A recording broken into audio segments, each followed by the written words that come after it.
around the stage. Off stage, how will they make it back on? Just immediately opting to go for the ledge, eating an up hit, and totally not going to be dying quite yet. He is quite a hefty boy, but what a follow-up.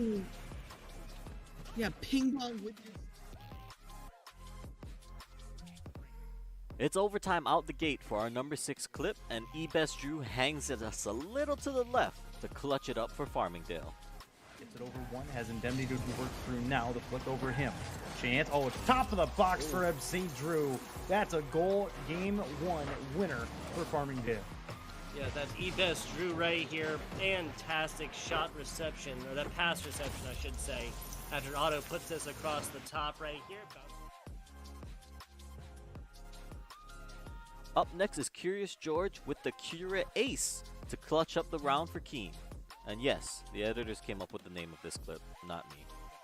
Behind it, and now you're going to be talking about a bolstered close flank here. It would probably be in the best interest of Keen to go ahead and just save their weapon.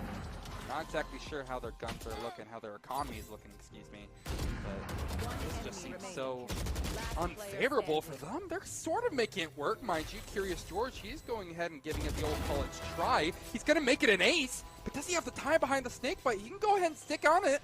And by God, again! Keen just cannot keep getting away with it. They're disjointed, they're scrappy as all hell.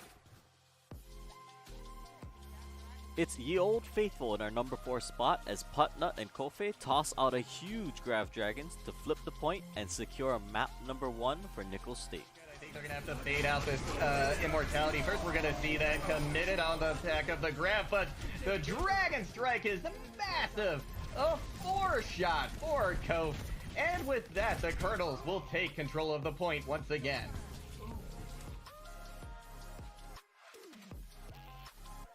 Now this might only be our number 3 clip of this week, but you guys have to check out this play from Not Leopard as he pulls off these ridiculous moves to juggle the ball right past the defenders of Central Missouri and into the net. It's possible, setting up a counter-attack potential, but Fan Shui here and Not Leopard. What? Oh, Not Leopard!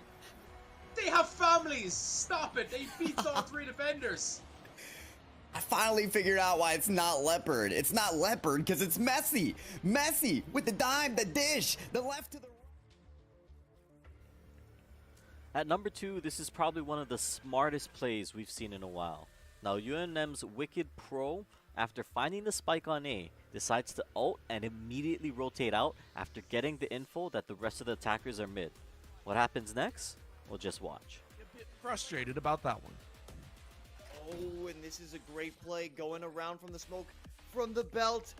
They have the perfect opportunity. And once that falls, everyone will be revealed. They'll be hit with the decay. This could be huge. Yes. Fisher Row. Caught on the zip line. Wicked gets 2. Another 4K for Wicked, who is playing out of their mind. The 500 IQ play. You knew that it was a weird angle to have that Viper spit. You knew that they were going to check everywhere inside. And Alright, number 1, let me break this down for you. Series 3, last man standing. The anchor in Atata as he somehow manages to bring Illinois Wesleyan back from being in a 1v3 for this series. Big lead here for Wayne State, but we'll see. You know, Atata's not out of the count just yet, and they might be looking, I mean, they're definitely looking to take away with the 3 stock, but they can't play too risky. Okay, we see the NBA flash there. They're going to make it back to ledge. We also saw a pretty Hail Mary forward smash there at low percent at that. The risk reward on that is a little skewed. Ooh, look at this jab reset into the forward smash. What a beautiful combo. They just feel confident in their team, and there's nothing more that I love with that. But the mess is already trying to make a statement saying that you should have brought the person who could take the stocks first. That is amazing right there. We saw the PK fire, multi-hits goes for the downer. There's an off-stage air dodge. Suddenly, this is looking very bad for Younglink and potentially Wayne State as a whole. Side, don't let them grab you. You still got to be careful. Ness is a threat no matter where they are on the stage. Nice rising fair to kind of even that out. Good blade beam to catch the PK fire. Maybe the PK fire is in reaction. There's a climb hazard. This is Ness's time. That forward tilt, takes it, and IWU, Illinois Wesleyan Titans, takes it over Wayne State College 2-1 across the set. The final game going 2 stocks to Atata over Chef Louis 0 stocks. Oh my goodness, what a heart-wrencher. Well, there you have it. What a crazy week it was, and honestly, I know it's only going to get even crazier as we move on. Now, the competition is fierce not only just in Division A, but even some of these open division matches are going the distance and coming down to... Hello and welcome in once again to ECAC Valorant. We're on the Esports U channel today. I'm super excited to be casting alongside once again Rare Adam. Dude, the last match we casted together was an absolute banger, and I'm expecting nothing less out of these two 3-0 teams tonight. Of course, coming into this one, both of these teams just having a great start to their season, very much akin to sort of what we saw 2 weeks ago in our matchup there. But, bringing this forward, it's really interesting to see how the new patch has sort of evolved as well. Not necessarily the one that came out today. Of course, Harbor not going to be enabled, but of course, with the fracture changes, we're still not going to see it show up. So regardless, patch doesn't mean a thing at the end of the day. We're just seeing same old maps as usual. But very curious to see how this one turns out because both of these teams 3-0 definitely want to get that step ahead and, keep their winning streak alive. Yeah, of course, in between, obviously, Missouri Baptist here and the beautiful, beautiful Providence College. We see the maps below us. They're the exact 3 maps that we actually casted 2 weeks ago, Adam. We get to get Ascent, of course, with Providence defending. We get Haven after that with MBU defending. And then, of course, Icebox with the side 2 be determined. And a little thing we do different here is the one that, if we go to that map 3, the one that has the most round wins actually gets to choose whether they want to attack or defend. So it adds a little nuance to it.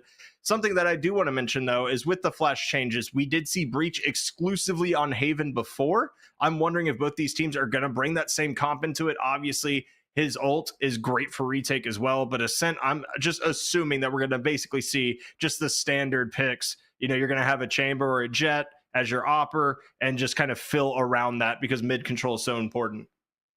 Yeah, I think especially even with the KO sort of kind of nerfs there, especially with the pot flash there, you really need to do that long throw on it. It still seems like a lot of these players like to still opt for that KO. I think, the knife gives you so much information. You've still got your Molly as well. There's still a lot of things to like about what KO brings to the table to give you a little bit more of an offensive advantage compared to something like a Skye. But as always, I really like to see whether teams are willing to pull out that Skye as well. I think that her information gathering is also just as strong. And I think in the right team comps, we can see that thrive as well. Curious to see what sort of players we come through with, because there's some people who on Ascent, you just opt away from any sort of duelist. You go for that Chamber in that slot. There's some that will still opt for no Chamber and go for the Jet instead. So curious to see what the team comps round out with, because I think especially when you got these two teams at 3-0, we're going to expect stuff a lot closer to the meta. I don't think we're going to see anything too oddball in that regard. Sometimes you'll just see a random agent come through because, there's a one trick on that team or something. But I think especially with these two teams, it's going to be pretty consistent with what we've seen. Yeah, it really comes down to me, whether you're willing to give up that firepower as far as meta terms go in Chamber, of course, right? Because Chamber's the most picked agent in pro play. Everybody knows it. He's replaced Jet as the primary opper, and obviously that's a very important position. But we've seen teams like Optic start to go away from that. You saw FNS start playing that Killjoy and using that utility to kind of lock down a site and valuing that more, and they actually put Ye back on Jet where he made his name, basically, of course. And I've seen that personally a couple times here on Ascent as well. Teams are kind of moving away from Chamber, going back towards the Jet, and kind of filling out the roster that way. I do agree that obviously Ascent is Killjoy's best map. I don't think anybody denies that whatsoever. It just really comes down to, do you value the firepower or do you value the site control on defense? Because basically KJ on offense is a half flank watch that has to lurk because your util is cut off from half the map away from you. So you don't have that lurk ability that a Cypher does to support your team, at least on flank close. You really have to play either near your team or you have to fully commit to the lurk. So it's going to be interesting to see how that kind of deals with as far as Ascent goes, of course. Yeah, and of course, you have the agency to sort of control mid as well. If you want with the Killjoy, you can just put that alarm bot where most people would normally put their Chamber trademark. There is a lot of options still. Curious to see what smokes we see come through, because Brimstone has been pretty common on Ascent. Omen sometimes will show up there as well. Really not going to be looking towards Astra as much, I feel. But of course, there are still players who really prefer that Astra, prefer the global smokes to be available to themselves as well. So very curious to see what these two teams want to come through with, and also just curious to see how their strategies go. I think what we saw 2 weeks ago when we were casting together was there was two different tempos that were set. It was either way too fast or way too slow. It felt like there was nothing really in between. So I'm curious to see if we'll get those sort of explosive executes onto sites, or if these teams are going to play it a little bit more methodically. And I think especially when you are 3-0 throughout the season, it's really important to be able to play both and be able to match the tempo of your opponents, because if your opponents can play fast and you can't keep up, it may mean your demise. And it's one of those things too where you talk about playing fast, and that's where Brimstone comes in, right? Because Omen obviously useful on the retakes, especially on A site coming from tree, being able to throw his paranoia out from anywhere. But if you have Omen, you have that stim beacon and you can just bum rush a site. If you are comfortable enough with going for it, you can pick that Brimstone, you can set the tone on pistol round and literally just continue doing it until they stop you. I know it's happened to me in ranked before. I am by no means as good as any of the players on these two teams. That doesn't really matter though, because I've seen Brim executes work quite a bit, especially on Fracture in the pro scene, because that third smoke is ultra vital on getting sites there. I think the same can kind of be applied to Ascent, at least on A site, right? Those three smokes are pretty darn important, especially if you know that somebody's flanking. You can kind of box yourself in there and be fine. Whereas B site, it's a little bit harder to use those three smokes as far as entering and providing that cover. You really only need two, which is why some people prefer the Omen. It's going to be interesting to see, of course. I mean, we can sit here and talk comps all day. We're at a point in Valorant where I almost feel like every single agent is now viable after the flash changes, because even Reyna now, with unlimited range on that Lear, can theoretically be played more in a team role than she was before. Yeah, and I think when we look at sort of the parallels between the pro scene and the like, Phoenix has risen up quite a bit as well on Ascent specifically, because you've got, your curry flashes, the curveballs to go around those corners, especially going onto B site. You have a lot of power there. Unfortunately, as we mentioned, Harbor not going to be available. Of course, they're just going to hover it because why not? You might as well have a little bit of fun showing off the new agent, of course. We can talk all day about that one, was relevant at that point, but definitely an interesting agent to say the least. We'll leave it at that for now, still first day. But of course, as we see coming through from Providence, we see the chamber coming through, so gonna opt for that, that role to be filled there as the opper. But the Ray's gonna come through as well. The Fade Rays combo, as always, very strong. Interesting to see the aggression coming through from Providence College in this comp. It feels like even on the flip side, there's a Neon potentially Neon locked in, at least for the side of Konichi there. So that one's a little bit interesting as well. Not seen that often on Ascent, it feels. I mean, you talked about setting the pace of play, right? What player better to do that than a Neon? We're going to see the chamber coming out on that side. And you said Astra wasn't favored as much here. Astra is going to get played with that Neon, and that makes a lot of sense, right? The combo utility of getting, vulnerable and then having a Neon just rushing you down can be too much to handle at times. So when it comes through to that, we're going to see this beautiful backdrop of Ascent, of course, before we get into this match. But Neon is a very interesting pick because honestly, with all the open sight lines here, I feel like this might be one of her weakest maps, especially with how narrow and short the sites are to not really take advantage of that fast lane to get deep onto a site. It's going to be interesting to see, of course, how Missouri Baptist University actually plays that Neon. And this could be a case where they're just more comfortable on that agent. Sometimes you've got that situation where you play a comp X amount of times and it just works for you in that regard. So I think especially when you've got something like a Neon in the back pocket, could bring a little bit of a change up, because of course when you're able to get your ultimate online, it's a free eco round as well, very similar to what the Jet can bring with her knives. Neon has the same effect, so maybe looking towards that, but we'll have to see how it ends up playing out. Of note, they are starting on attack, so they are guaranteed those 12 rounds, so to speak, on the attacker side. Maybe that is dictating their comp a little bit more than, let's say, what Providence College is bringing with the Rays instead, which is a little bit more consistent across all maps. Yeah, I think I prefer the Rays here just for the utility. Already diving in, plus the one-way from the Omen. Okay, control held down, but Merc actually not going to be able to get that 0 point out. It looked like his crosshair was on it. A little bit confused about that, but we're going to see a lot of pressure, of course, towards this mid. We're going to get the Haunt out, and we're going to get a pick from Hidden Worlds and a trade right on out from Maxim. 4v4 in this pistol round. Still a lot of aggression towards the A site. Yeah, just lots of action coming down. Merc gonna find one as well for themselves, gonna get stunned up, but even then, the damage has been done to Trevi as well. We're gonna see how aggressive the side of Providence College are playing, but the Hamburger gonna find a couple with that Ghost. Are they able to clutch this round out? That's a third one picked up there. That's gonna be incredibly close, but Toast gonna be able to secure the round for Providence College. I mean, Ascent is a defender-sided map, right? But that pistol execute actually looked extremely good. I mean, you have the lurk coming from mid, a couple trades getting fired out there, and then as soon as that happens, you have that aggression towards A main. Almost pulled it off, of course, on the back of the Hambringer. Unfortunately, not able to do it there, so they're going to be on that eco. Of course, we're going to see Marshalls, Buckies, Aries. Very odd buy, to be honest with you. Merc opting just for a Ghost and heavy shields. Looking at this, kind of an awkward force, but it's a force nonetheless. I think it'll get the job done here. Yeah, it's a little bit of a garage sale, as I like to call it, just because there's so many different guns coming out. Double Aries is really interesting. Maybe they just want to show off the new skins. You know, we said that if anyone has the bundle, we will call them out for it. But oh my goodness, Maxim gonna be able to land that first Marshall shot, already picking one up for himself. Yeah, and he's just gonna sit here and wait. Oh, and he's gonna find a second. We're looking for more. He gets out with his life somehow there, as they just spam through, looking for anything towards that tree site. It's gonna get smoked off, and this is gonna be extremely awkward coming out. We have the KO flash coming through, not gonna hit anything at all. As Merc looking to take a fight, he goes up against the Sheriff. He loses most of his health on that battle.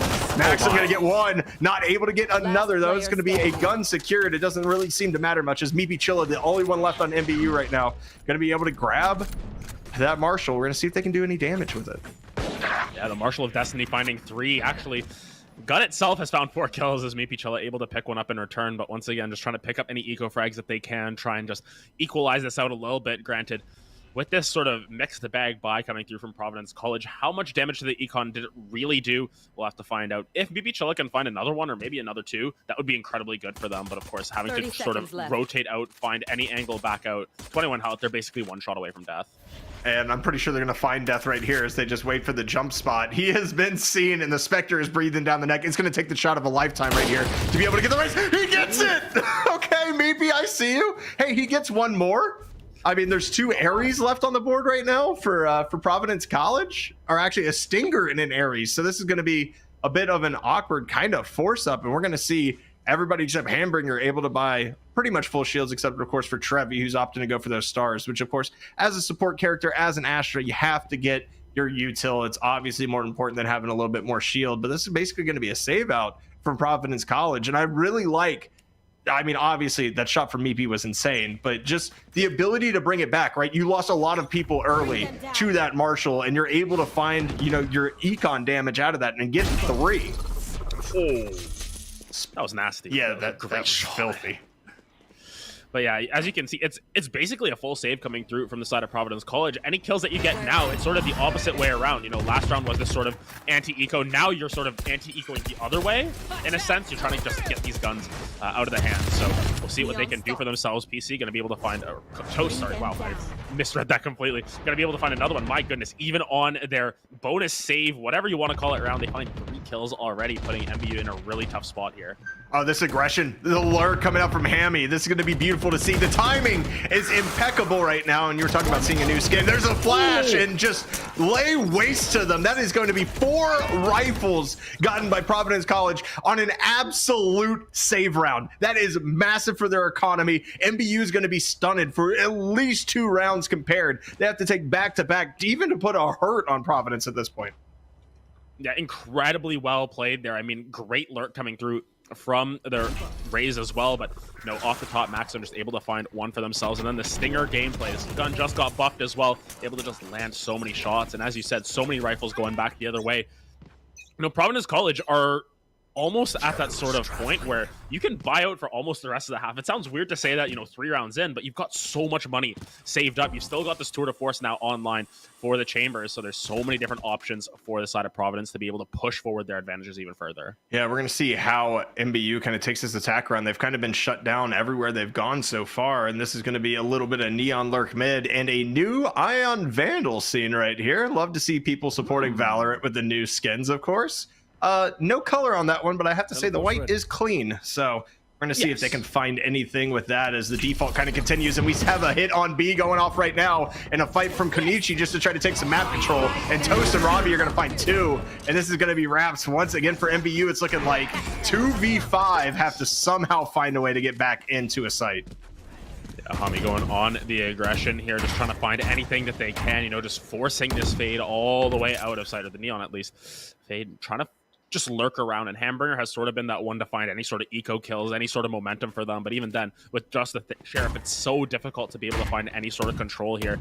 You know, these Vandals are going to be doing a lot of work for you, especially from range. So got to try and keep it careful. But MBU, they just don't really want to make any sort of aggressive plays. Saving here isn't even really your best case scenario here, because then you're just missing out on more money for the next round. Yeah, this is just an absolute full send scenario right there. They're going to find 1.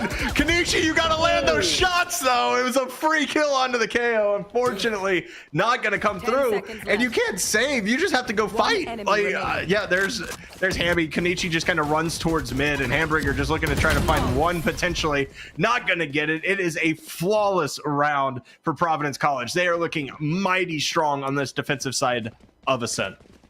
Yeah, and Merc started that round with the light shields, is just now going to be able to buy those full shields and not really worry about it there. Survived with 4 health, so you know those economies are just booming for the side of Providence here. They've looked really, really strong coming into it and showing that, hey, you know, they may be 2 undefeated teams going at it, but Providence already has that edge above the rest there. And look at that, Chamber already basically maxed out on those credits. You still got that tour de force in the back line if you need it in a tough situation. Toast hasn't died yet here, so just overall some really, really strong individual performances as well as team play. Yeah, and it's going to be just an obvious A rush kind of here, trying to take that site, trying to set the pace and kind of rechange what they've done. And Hammy's just going to get one through the Omen smoke. You love to see that as the res is coming out as well. And they're pushing that. They are not going to let this sit idly by, as Merc is going to find 1. Robbie's going to find another. This is a bloodbath right now in A main. Hamburger's going to find 1. Merc's going to find 2. Or I'm sorry, it's basically a trade out right there. That Merc had the kill. It's actually going to be Maxim behind them. Jesus, what a bloodbath on A main. Yeah, just maximum investment there. Just there's 3 players towards that A site from the side of Providence College, so it feels like they sniffed it out as well, but just an incredibly well-played round. And overall, MBU have just been absolutely stumped throughout here, you know, now forced to save once again. You know, Jaime just upgrading to the operator, because why not? They're rich enough to be able to do so.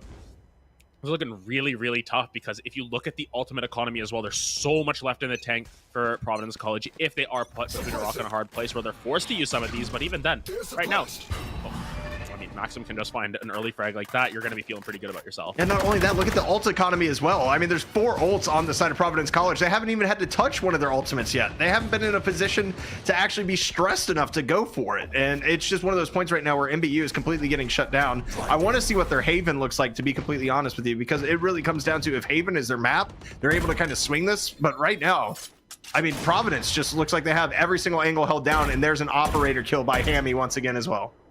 Yeah, it's just been spotless in a lot of ways coming through from Providence College through these first 5 rounds. You know, gonna have to see some sort of resistance or change up coming through from MBU. I mean, realistically at this point, you've got to try and take a timeout and maybe look towards, you know, getting something back in your favor, get back to the drawing board, maybe look for just some sort of heavy play, you know, some heavy aggression towards this B site, because it seems like they've been a little bit resistant to that thus far. But Hambringer going to be able to turn one back around. Robbie going to trade that one out. And then this Fade, you know, with 45 health, find another one for themselves, so at least Hamburger getting on the board. But once again, Providence College feeling good, and they have to be after this one. I mean, it's just, and we've seen repeated A hits, we've seen a couple of B hits, and like you said, that timeout's coming out. They have to come up with something. But I think you have the Chamber ult on the side of MBU right now. You have to consider using it and trying to take some mid control, right? Because none has been granted until the end of rounds when Spike's already down. And so, I mean, a key part of Ascent, right, is being able to push from 2 angles, because the choke at A and the choke at B, not exactly friendly, especially when you have Omen one-waying both the entrances. Whichever one he's sitting at, he's one-waying, he's being aggressive, he has the paranoia in his back pocket, and Providence doesn't have any econ problem. So that paranoia is going to be there every single round, probably for the rest of the half. So it's something that you have to consider. So, like, why not try to push mid, maybe double swing something, have the operator, you know, who has been lurking mid so far, maybe shoot a field goal and see what happens. Yeah, might as well just try something different here from MBU. And I think especially now that you've got this Neon Ultimate online, you've got the Fade Ultimate online, maybe you just go for some sort of aggressive play, as you said, up through mid, just, you know, go for it. You know, at this point, you've just got to sort of throw the kitchen sink towards Providence College because, as we said, economies are booming on the opposite side there. They're going to be able to buy out for most of the rest of this half, if not the rest of it altogether. You know, 2 operators, they don't care. If they lose the operator, there's a tour de force in the back pocket. You know, there's full creds on Merc, there's full creds on Hami here.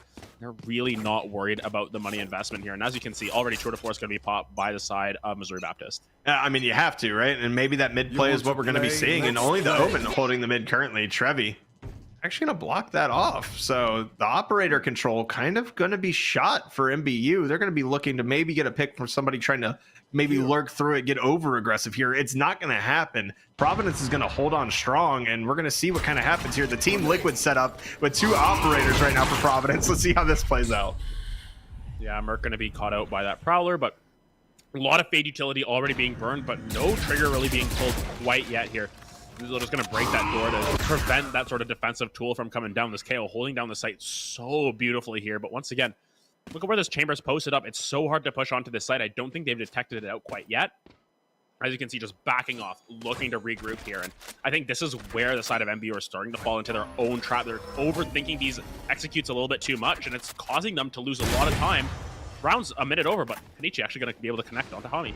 Kenichi's going to open this up towards the B side a little bit. You see everybody and their dog committed towards, of course, the mid right now. They're going to fight this out and go for it. Toast is going to get one. Merc's going to find one as well. Mibi Chilla going to get a trade onto Robbie. We have the ult down. The plant is going to drop as well. This is the first time that MBU has gotten a plant down so far in this map. And the lurk from Trevi going to find 2. That's massive. Maxim going to trade it out. He might be able to get the res here as well because of the Astral Wall, and it's going to drop just in time.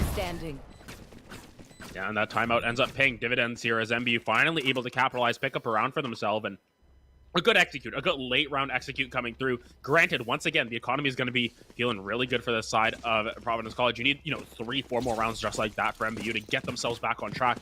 Interesting to see what was invested. There was a lot of ultimates. It was the Fade ultimate, it was the Chamber ultimate, it was the Astra ultimate. Can they replicate that when they don't have all those tools in their back pocket? Well, we're going to see, but they did take mid control that time. So it's something that I like to see just because they give them a different look, right? We saw a lot of A main, we saw a lot of B main, and we're going to see Hammy getting, oh my, how many are they going to find? Oh, it's gone. They're able to get one. The trade is going to come out. There's also an operator. Chamber picked one off mid for Providence College. So it's going to be a 3v4 on attack once again. They're going to bail out of this. I mean, honestly, that 0 point might have saved the round for MBU just because it got rid, of course, of that showstopper. So that's definitely huge. The spike's going to be down as well. 2v4, not looking great. Yeah, I think really well played because that would have been 2-3 kills going the way of that raise to open up that round. So KO doing a great job. Hidden Worlds gets caught out with that hole in the smoke, and now just the Hambringer once again. Very similar situation, but Toast is pushed up here. Fortunately for Hambringer, not going to be able to land the shot as Toast picks that one up. I mean, we're just seeing a team that knows how to play defense ascent right now. I have no other words at this point. It is just Providence College coming at it, and this 0 point barely gets that showstopper away and literally saves 2 from dying right there. It is literally that simple because 1 is spotted behind the box. You are losing 2. It's a great play to see right there, of course. And Maxim right now, 13-4, still has the operator in hand. I mean, you have to stop Maxim from being able to get these kills, but he's switching where he plays every time. He played top mid last time. He's now peeking tree at the start of this round. Super interesting to see him move around and give a different look to MBU so they can not get comfortable. Yeah, and you can see now looking for a different execute. They're trying to push up Cat here, but they're right to the teeth of the chamber. That's a pickup early on for Maxim. I think they've been they've gotten so many first bloods. I think that's probably the 4th or 5th one they've picked up already. Maxim every single time getting on the board early. Hambringer going to be taken down by Hami off screen there. And now 5v3 once again. MBU just stifled at every single point of this game. They just can't get any momentum as Maxim finds another through the smoke here. Maybe Chill going to be able to trade that back, but Robbie around the corner once again. It's just Trevi trying to do this one off. That's a great shot right there by Trevi to get 1. Can they get a second? They do, but the nade plus the fade. Oh, we call that the gooey where I'm from. The sticky comes out, and oh man, the combo utility able to bail him out there, because honestly, those were 2 excellent shots by Trevi, especially the second one after the first miss, takes the time to go ahead and reposition and just take a breath and actually get the shot on the head. So, I mean, obviously the economy for Providence isn't really hampered by this by any means, but it feels good getting 2, get a little momentum possibly headed your way. Yeah, you try and get any momentum that you can, and once again, you've got 3 ultimates available for the side of MBU. This is a round where you sort of need to try and win this out here if you want to keep it close. Curse or not, 9-3 not going to be the greatest of situations, especially with Ascent in general, where it's defensive sided, but I think there's still a lot of worlds where you can keep it even at the half. But Toast already picking one up, Mipichilla able to turn one back around. Let's see if Maxim is able to strike again. Oh my. This might be a second here. It's going to be close. The Headhunter coming out, trying to spam through that wall there. So we do have one on site at least. Maxim's going to find that shot. What is that? Flick Maxim straight 90 onto the head, and Hammy is going to find another. This is 9-1, and you hit the nail on the head, Adam, to be honest with you. It's the sheer fact that, yes, Ascent is defense-sided, but it's not this defensively sided. This is literally just Providence College, basically just running the train through MBU right now. Yeah, and I mean, you use 2 ultimates once again coming through from MBU, and it's for naught once again. I mean, Maxim finding the angle around the corner. Yes, they missed the second op shot, but they're able to stay healthy enough to be able to find this flick onto the head as well. Great shot. Completely unnecessary to hit the head there, but it's always nice to add that to your percentages. And then the retake as well, just able to come back in on the rotations and able to read that one out is always so good. As they're trying to execute on A once again. This has been probably the least successful spot for them to try and execute on. They keep trying it, but every single time there's just enough utility burned from the side of Providence College to be able to shut it down completely. And it just comes down to one of those things when Einstein's definition of insanity is, in fact, trying the same thing over and over again and expecting a different result. And this Omen one way plus Merc just being here, spotting one right there as well. Able to get away from the flash bolt as well. You love to see that. Little right click comes out. We're going to see Kenichi just kind of sitting here, waiting to see if anybody aggresses. And this is just kind of the thing where you're giving so much time away in the round right now. No aggress, no anything. You're going to be pushed back once again, and you're going to be, of course, suppressed by that 0 point. And the door goes down. I mean, what are you going to do? You have 50 seconds to basically entirely reposition or commit 4 people to the site. And it is going to be the Astro Wall coming out to at least try to get some control. It may not happen, though, as Maxim is just sitting on this angle, waiting to pounce. Yeah, Hami gonna take a little bit of damage. Actually, Hidden World's able to find that kill in the Maxim as well, so that's 1 op down. But once again, when you've got 2 of them, you got so much more to deal with here. Merc just holding the site beautifully at this point. It's still a 4v2. Hidden World's able to come around the corner. Now it's all of a sudden it's a 2v2 as Hamburger able to find another one for themselves. Nightfall's gonna be traded back and forth. Here's Robbie from Tree. It's gonna be 1 for themselves, but it's Toast against the world. They're gonna be able to collect that one up. Not even close, they say. 10-1 for PC. They're gonna dodge away from the curse. I would actually gamble that this game came out more or before most of the kids have been alive that are playing this Valorant match right now, but that was definitely toasty. That's beautiful to see right there. The nice, of course, 1v2 clutch, just bringing it out, swinging it wide, knowing that there's no information as far as sound goes. You confirmed those 2, of course, with the Nightfall. And 10-1, MBU's already burned their timeout, and their only win this round has come off that timeout. So what else do they have in the tank? What other look can they bring us? We're seeing that mid aggression come out again. Hammy's actually going to leg one. So at least still alive for now, and we're going to have the paint shells coming out and finding the kill. And oh my, on the running Kenichi. And we get the showstopper coming out, looking for somebody in mid, and the retreat coming out from everybody and their dog there, pushed back into B spawn. Neepy's going to at least find 1 here, possibly 2. Nope, but Hidden World's going to find 1 with the tour de force there. We're going to see what can come out from the rest of this round. That was not exactly pretty from Merc. Yeah, a couple of whiffs coming through actually from the side of PC. A little bit uncharacteristic here, but once again, when you're 10-1 up, you can afford to have these sort of mistakes at this point. But of course, we'll see what the retake looks like. The health advantage in favor of MBU here. They still got that tour de force online. They'll get the plant down and put the side of Providence on a little bit of a timer here. 45 seconds to get back onto the site, find the kills that you need. But Toast, they clutched it out last round. Let's see if they can clutch it out once again here. Robbie, great flank coming through to pick up Hidden Worlds, and now 1v2. Let's see what Toast is able to do with the open.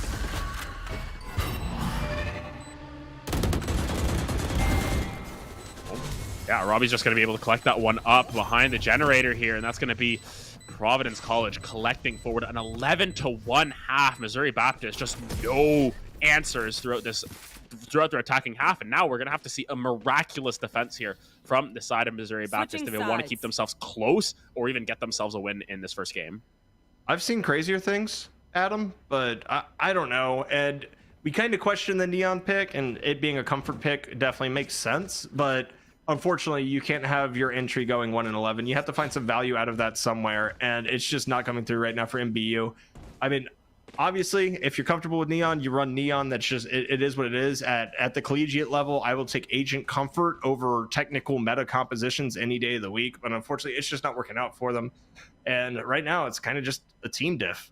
There is nobody negative on the side of PC, and MBU has everybody in the negatives for KD right now. So we'll see what comes out of course, this defense side. It is a defender-sided map, and we're going to see Kenichi just running it down and not able to find the value out of it once again. And that's what makes it really difficult. You know, you try and find this sort of cheese kill to open up your round, get a little bit of momentum in your favor, but even then, just not going your way, showing how comfortable they are on this map. My goodness. It's going to be so much damage coming through. Merc's already on this side here. This is something that we didn't see for like 8-9 rounds coming through from the side of MBU, and that's the round right there. Just how quickly that ended. My goodness.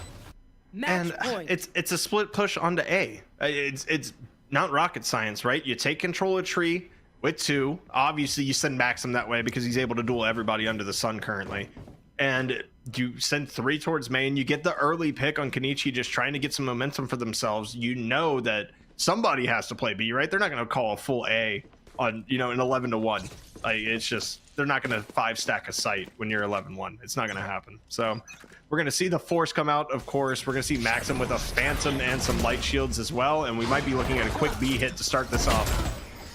Yeah, just going in with the double satchels there. Trevi going to be able to trade one back, but Maxim, just with the gun advantage, they're able to cut down Trevi as well. They've already got access to the site. It's just such a quick execute. They're confident in their aim. They're confident in their skills. They're confident in their executes. And it's showing here in spades. Mipichilla, they've only got the share for themselves. They can try and make some magic happen. If anyone's going to do it for the side of MBU, it's got to be Mipichilla. But even then, such a difficult retake here with the timer already ticking down. Good news is that actually spotted out the Neon. They have no idea that there's 3 of them here, but they might know it now with Maxim coming in, trying to take some shots. Maxim gets a 3rd on the round, and it is 13-1 in favor of Providence College. And like we mentioned, both these teams are 3-0 going into it. This is a surprise. Yeah, you wouldn't be able to tell, honestly. You would have thought that this is, you know, David versus Goliath, but like Goliath is Thanos, maybe? We'll put it that way, where he just snaps them out of existence every single round. It's been, you know, really difficult for the side of MBU to get any sort of momentum there. You know, the one round they get is right off the back of a timeout for themselves. But other than that, Providence College is showing that they have the aim advantage. They've got the skill advantage at this point. And, you know, we've got to see a huge turnaround on the map pick for the side of MBU, because Ascent, I feel like it's not a map that a lot of teams are like heavily against in that sense. You know, a lot of teams like to play on Ascent. It's probably maybe the most common map pick that we see overall, but for that to go 13-1, that is a little bit extreme, to say the least. Yeah, it most certainly is extreme. You know, Providence just came out and they just showed that they were more prepared for this map. There's no other way to put it. The comp worked. We saw the Rays get a ton of value, honestly, opping for half of the game and using those paint shells just to kind of stifle some pushes. It just really stalled out MBU, and any momentum that they would have was just eaten away by that utility, because Rays' utility is just good for chip damage, right? And pushing you back and not allowing you to get on site. They executed that perfectly versus the Neon that we saw from MBU, not really finding that value at all, unfortunately. Of course, Adam, that's map number 1. We're going to Haven after this one. So 3 sites to defend might be a little bit different, but after that one, I think my voice needs a rest. I know for a fact yours does as well. So we're going to sit here. We're going to take just a quick breather. And after this, we're going to come back to Haven. Map number 2, Providence College versus Missouri Baptist University. See you in a couple.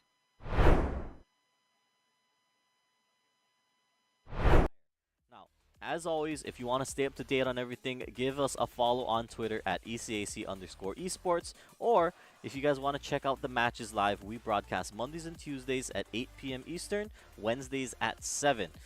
Once again, a special shout out to our partners at Esports U for providing additional coverage of our matches on their network. But I mean, that's it. That's all I've got for you guys this week. We're only 2 more weeks out after this, and I mean, I'm really curious to see how the playoffs shakes out this year. But don't go anywhere, guys. Come back right here every week, every time, same day, same time. You guys know how it runs, and don't go anywhere. I'll see you guys next time.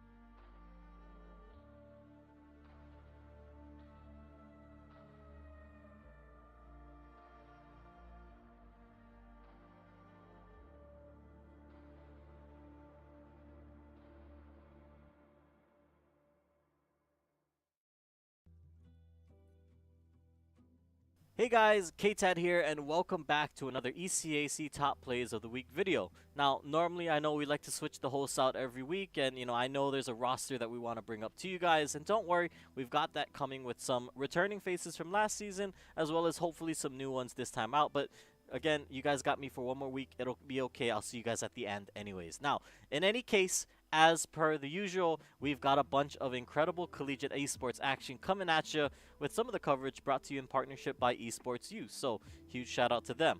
But, I know you guys don't want to hear me talk about it anymore. It's okay. Let's just jump straight into the action. Here you go. Starting us off this week, we've got Gorilla as he power slams the ball into the net. Don't have a goal to show for it. It means almost nothing, especially when Grand Valley has a response like that. Gorilla solo play, and how do they get this with power? At number 7, it's a play of the game from Shiz that has him jumping fearlessly into the enemy team to secure the second map for Savannah College. So rare to see these, especially in a map like this one, where there's a lot of potential opportunities, but that means willing to make a complete change if necessary, and we didn't really see that for the side effect. Shh. We've got to be a bit sneaky here, as Matthew's got the huge flank to get the 3K and secure the round. That's a massive frag. They know Jet is heaven. Smokes are going to come down. Bomb is down in that corner of heaven. And now Nova's in a very tricky situation. She's going to ult out. Doesn't have a great amount of visibility as she plays back now. Oh, Matthew with a 3K. That round itself was on the brink of defeat for LC. Don't get turned around here, as his Spaniard pulls the will over Michael's eyes to send him right off the stage. This is a very dangerous opportunity here. We're gonna see. Looking for the guard, a beautiful sky smash, and I mean, no, what a beautiful, what a beautiful reflector! Stopping the recovery from being able to come back on, forcing this into one sock, and we've seen what his In our top half, it's Mr. Nene as he whips and does the dance with 3 different members of LIU to clutch up the round. He's the last alive, granted. He's got a Vandal. He makes the trade. Now a one-on-one. Can he find it? Doesn't have the intel. If he does heaven, he might understand that he's hell. First shock dart will come out. He knows he's there now. First shot's coming out. He still doesn't have all the intel. He looks to peek. He gets the kill. Third kill, Mr. Nene. Gonna close out that round for LC. And you can never count out James Madison so long as Impulse is lurking in the wings with this crazy death blossom. We're going to deny the Deadeye. Unfortunately, they just missed the timing on that defense matrix. And now Georgia State once again in control here. Oh, but Impulse comes in Beautiful with ultimate the death from Reaper, blossom. including the hack from Sombra to get a wrist. In our runner-up, Bryce, in a disadvantage, finds a way to just dunk on pace to take St. Joseph's to the final series. What a play there. Great usage of that quarter. We've seen it be so effective thus far. Bryce really wants to take this to game number 3. Great roll. Oh, great usage. I can't even believe that we were not believing in this DDD. Yeah, oh my god, yeah, I take it all back. This is exactly the pick they needed. Oh man, huge. Oh my goodness, this is massive. He could win this right here. Oh, he spikes him! Oh, Bryce! And at number 1, it's Captain Insano off the top rope to suplex Grand Valley onto the map.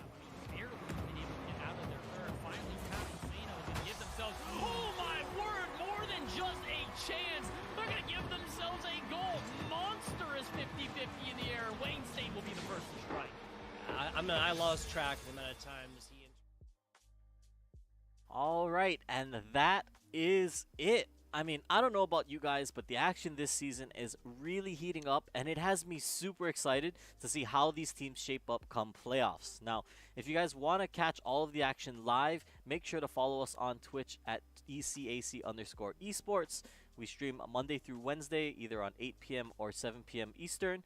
Or if you want to stay up to date with everything that's going on with collegiate esports, give us a follow on Twitter as well at ECAC_esports. Trust me, guys, we've been posting a lot more this season as to when we go live, what the matchup is, how we're looking, and all of that.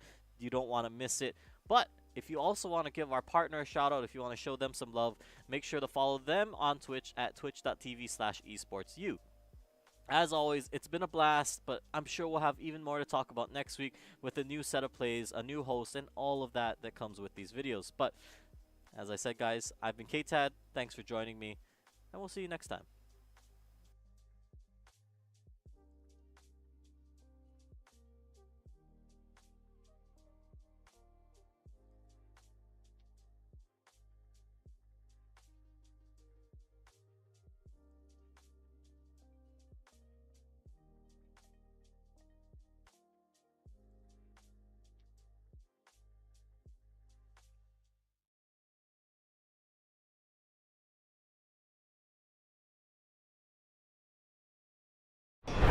Hello, everybody, and welcome back to the Collegiate Esport Commissioners.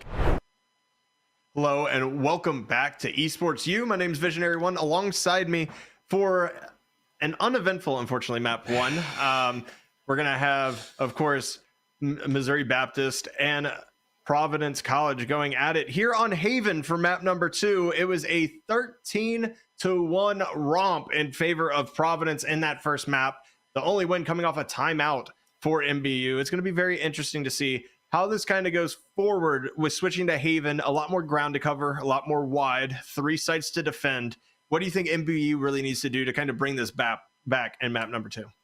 They gotta pray for a miracle, honestly, at this one. It was pretty disgusting what we saw out of the side of Providence College. They just seemed to find every single fight going in their favor. Trades were going their way every single time.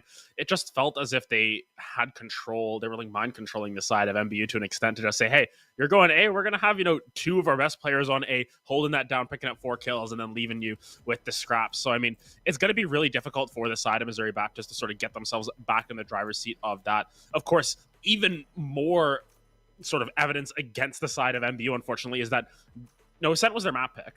That was their map pick, and they lost 13-1 on it. That's really, really, really tough for the mental. So we'll see what Providence is going to be able to do on their map, because honestly, I wouldn't even be shocked if we see a 13-0 at this point, because that was that dominant coming through.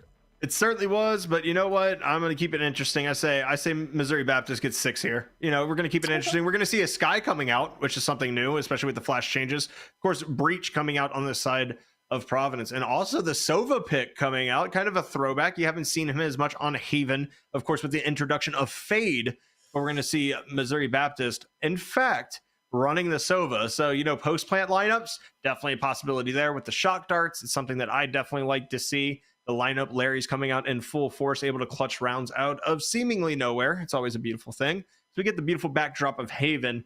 We're going to see, of course, first, it's going to be defense on the side of MBU. So if they want to pick up the pieces, they got to start it out on defense here. And I think it's definitely going to be a little bit more of a tell as to how good this team is defensively. We got to see 2 rounds of defense from them on Ascent, so not really any sort of evidence as to what their strategies may be. Of course, completely different maps, so that's all out the window as well. But nonetheless, MBU, they need to get together, at least a 6-6 half at the very least to sort of convince us otherwise, because thus far it's been Providence College just running away with this at that. And it's really difficult to fight against what we've seen thus far, right? We have the evidence of that 13-1. It's going to be difficult for MBU to sort of go up against what our expectations are of them now. It certainly is. And the A pressure, 3 people on A for MBU right now. And this is a C split through and through. This is going to be dangerous, shredding ahead. And most likely we're going to be looking at a retake. Starting out the pistol round here as Hambringer just kind of sitting here.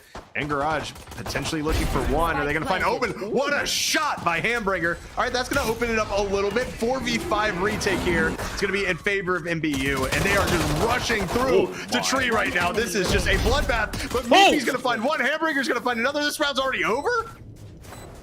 Wow, MBU, they did it. They showed us that they can play this retake. They're comfortable on this map, and you get yourself the first round win. That's a confidence booster through and through.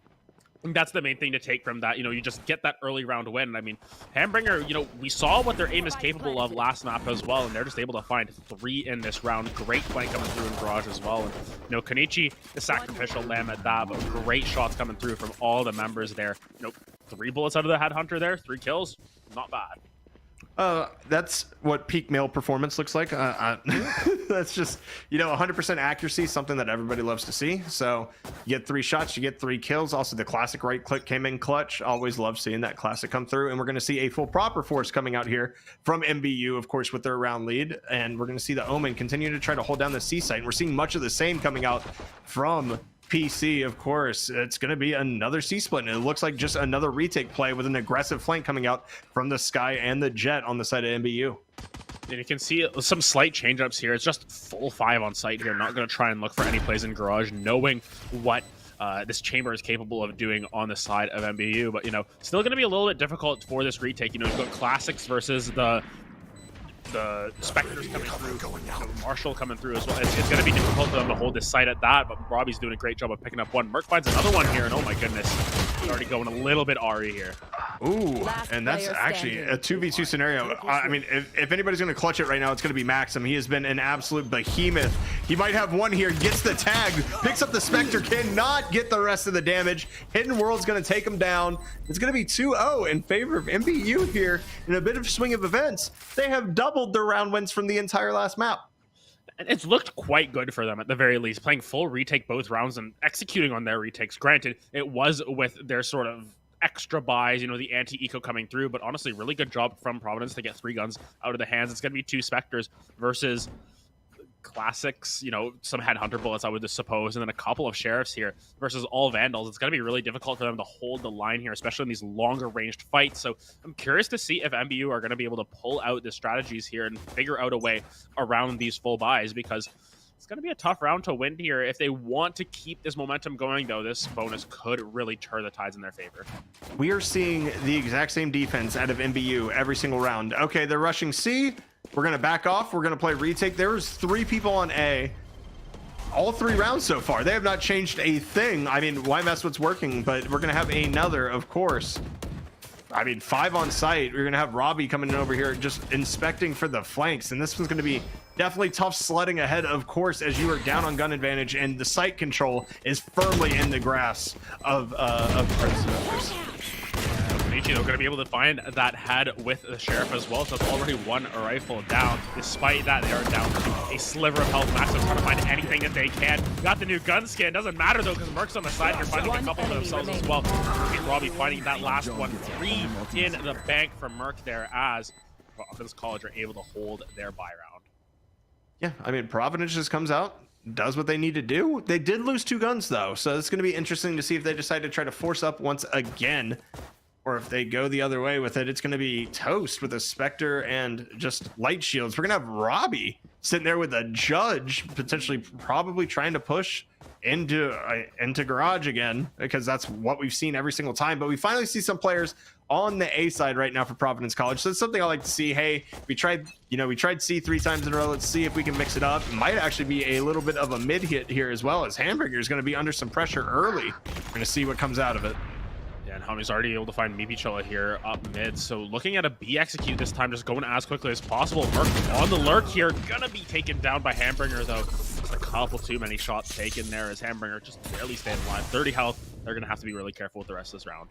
Certainly are. And I mean, the B site is where you want to have a Judge as well. And Hammy going to find the pick on the flank. Sky is going to be there. No more intel to be found on either side, except for that Sova. We're going to see if they can maybe get that dart in. Kenichi having a little problems hitting shots there. Toast is going to get the dink on it. Doesn't seem to matter. Kenichi's going to come through. Robbie's going to be traded out. Now it's a 2v2. The paint shell's coming out. Going to deny the defuse for now. They're just spraying through these smokes right now, trying to get through this. That might have been both the last packs wasted, though. And Hammy's just going to find the pick through the smoke. This is going to be extremely difficult with Trevi with 5 HP. Tries to grab the Judge. Not going to work out. Hammy has a 4K. That's going to be 2-2 right now. It's Providence bringing it back.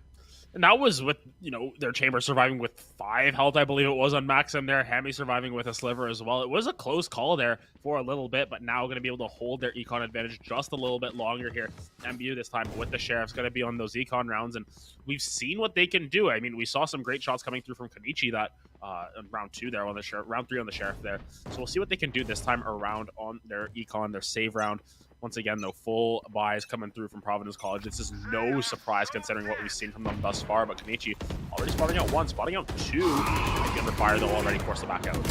Yeah, force it back out. Hamburger's actually going to get one with the Tour de Force, though, and some chip damage being done, of course, to Robbie, who gets the pill over on Meepy Chilla. This is going to be a little bit of a sketchy situation. We're going to see some pressure over towards the B site again, but is that really what you want to deal with Hamburger being there with the Tour de Force? No, it's going to be Robbie TPing all the way over to A. Calling for the rotate. Should be MBU here. They're going to be able to find one. No, Robbie's going to get it. The knife is out for Kenichi, and they are completely removed.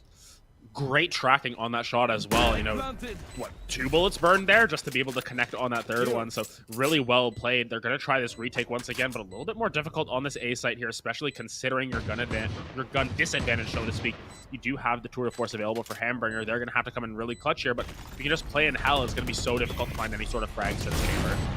Yeah, and there's just, common spam just possibly looking through the box. And Hamburger's not able to get that shot there. That was an opportunity. The counter strafing working out a little bit. We're going to see, Trevi can't get one there. It's going to be just a mow down. They know where he is. Max is going to find the last 2, and it's Providence being able to bring out 3 straight. I mean, from looking shaky off the pistol and the of course, their eco round, they have put a grasp on this game right now.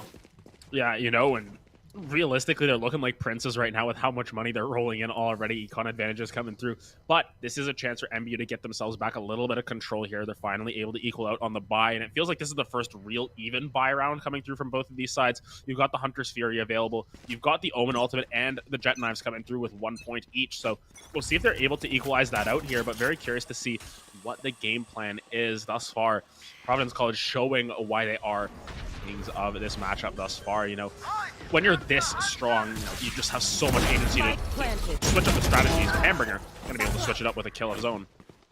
Hammy just knows that they are being super aggressive on the flank out of A. If they don't spot anybody on that long side, they're just straight up going for it and full sending it, and we're going to see the Rolling Thunder just being held here, waiting for the spike tap. Nobody is swinging this at all, and you have the teammate coming in, Maxim, looking to trade so they can keep that breach ult ready. He's going to fall, though, to Trevi. It's going to be tough sledding ahead. There's the play right there. Merc's going to be gone. Trevi finds 2. Hammy's going to find 1, though, to try to equalize this out. Kenishi's actually going to get the kill. They're going to get the defuse here. It's going to be a great retake by MBU here, and that Rolling Thunder not being used might honestly be the difference in this round. It's just really difficult because of the swing coming through. I believe it was from Robbie there, unable to connect onto Trevi, and then Trevi finds the second kill as well, just holding that line. That was really the clutch play of that round, and while Hammy's able to pick up 3 for themselves, I believe, still not quite enough, and Hammy, despite how well they've been playing this game thus far, it's tough when you're in a 1v3 situation, especially on B site, which is so easy to retake. It feels like every single time there's just angles back in there, but the economy is still in good shape. There's still technically another buy potentially available for Providence after this round if they are to drop it. So MBU really need to pick up the pace a little bit here and try and get these rounds going for themselves. Do like that Silva Dart line up there to try to spot A, but we're actually going to see a ton of fighting towards C main right now. Hammy's going to find one with a classic, and the rush down. No, Trevi's actually ratting here in Cubby. Going to find another. Going to try to ult out of this as well. Are they going to survive? They do! They survive. The ult gets canceled. He's right back to where he was before. Oh my, this might be a huge lurk, honestly. Yeah, Trevi just, playing magic tricks, honestly, just being able to ult out of that last little bit of damage from the aftershock, and now a 3v3 across the map. Granted, health advantage still in favor of Providence. You still got the Rolling Thunder available. There's so many different angles that you can approach this from, especially now that you know that Omen is 1 shot away from death. There's a ton of angles they can approach, but they're trying to just regain, rethink, and possibly try to get back together and kind of mid-call strat here. They don't know where the aggression is coming from. And in fact, there's none. It's just holding common angles, trying to make sure that you can hold down on site. But we see Breach right now actually in their spawn, just kind of waiting this out. So we're going to see what can come through with this as they kind of lean towards this A site. They're going to come right into some Sova utility most likely. As soon as noise is heard, you're going to be able to get the scan. And, maybe that swings the tides a little bit in the favor of MBU here. It's going to be interesting to see how this plays out with Konichi. Has the dart up in 5, so we're going to see what comes down. The smoke is committed. The shock dart going to come out on the default plant spot. It's going to land as well. Merc's going to be down a little bit of damage. The plant goes down, and it's a 3v3 retake. Yeah, and you can see Merc just barely staying alive there. I guess the splash damage just wasn't quite enough, but once again, Rolling Thunder is available. This time, they know exactly where they're playing from. Rolling Thunder going to come through. Lots of damage coming down. Robbie's able to trade back, but Hambringer still alive. It's a 2v2. This is going to be a little bit of a tough situation because of those health bars available. Merc only with 36 health. Going to have to try and find that kill. Going to be able to find one. Robbie picks up the other one as they're able to secure this round as Providence College hold the line. I mean, holding the line is the only way you can describe that one. That was an extremely close round. One frag goes the other way. It's definitely going to be in favor of MBU. Unfortunately, they're not able to pull that one out, but we saw that aggression towards C, and everybody thought Trevi was out of there, and he somehow finds 2. Unfortunately, it's just not enough. But this ult to get out of the aftershock is just absolutely astonishing, especially after the chamber is lurking up there. And so they pick him off, and nobody re-peeks that. He only has 30 health left. Honestly, kind of got away with one. We're going to see, of course, the dart coming towards A, and a lot of stretch over here towards the A site, but they are familiar with this dart, and nobody is going to peek out of this. Yeah, just going to wait and bide their time. I think a lot of times they've just seen that Sova dart come down, and they expect the Sova to move, and that's exactly what happens. Now, hearing those footsteps, though, going to be rotating back immediately. You can see how quickly Providence College want to pace this up. They want to play a little bit quicker here. They want to try and find a quick execute. That's exactly what's happening as Hidden World's forced off here. Nightfall going to come down, and now Providence already full on site. Yeah, they're full on site, but it's a 5v5 retake. Hammy gonna find one through right there. It's gonna be a nice kill, just spraying through that smoke. We're gonna see Trevi find one with the Phantom, so we're gonna be even back up at 4-4. That gun is gonna try to be retrieved by the Jet here. Are they gonna be able to find it? They are. One blind coming out, but Toast and Merc with the crossfire just doing work. Robbie's gonna find one. It's gonna be down to Trevi once again. I wish I could say I was surprised, but at this point, he has been fragging out and holding on to everybody by a thread to try to keep these EBU rounds alive. That's going to be a team ace. Maxim through the smoke. It's because the fade came through the other side. He was spotted. That is not just a random shot, because if it was, I would say this is not his PC. It's not like this normally. Please check it. Of course, but I mean, Maxim, you know, last game was sort of the one to frag out, as we were talking about, and really carry the brunt of the team. This time around, not really forced to do so. 3, 4, and 3 just doing their job, playing these angles, holding what they can. It's more so Hammy this time around on this duelist, really pushing forward the tempo, showing that, hey, the Providence offense is just as good as their defense, it seems. Granted, 3 rounds for MBU, you know, it's at least a little bit more to work off of. It gives you a little bit more of an opportunity if this half does start to fall by the wayside, but nonetheless, I mean, consistently firing through. Robbie going to be able to find a kill on the Trevi. What is that? Through the smoke, maybe chill balls. This is going to be a C retake scenario. No, Hidden is actually going to stay up on site. This is going to be dangerous. Whoa! That's a great shot right there by Hidden. They do get hit, of course, with the fault line, and they're going to get spotted out here, and the spam is going to come through, somehow still alive. Kanichi just ratting, finds one, but not able to find enough. A gun is going to be available for Hambringer here. We have seen him be huge in clutch situations. The breach only down to, I believe, 40 health. This is going to be extremely interesting to see how this ends up getting played with Hambringer being here, coming through garage. We're going to see who can find the first pick. There's been a thorn in their side. Merc knows exactly what's going to happen. Hambringer going to fall down. We tried to hype it up a little bit there, but of course, Merc able to hold it as well. Look at that scoreline, though. 9, 4, and 10. No, kill participation isn't something we really look at in Valorant that much, but that's a lot of kill participation coming through from Merc, you know, participating in a lot of these, setting up for his teammates at the very least, and, you know, showing up on this Breach thus far. We can see the value that Breach is able to bring on a map like Haven, where there are so many straight lines. The fault line can give you so much value, and we've seen what the Rolling Thunder can do. It is available again, so these post plans are going to be a lot more difficult for MBU to play out. I mean, you talk about it, but I mean, we have started implementing cast as a statistic, of course, kill, assist, staying alive, or traded.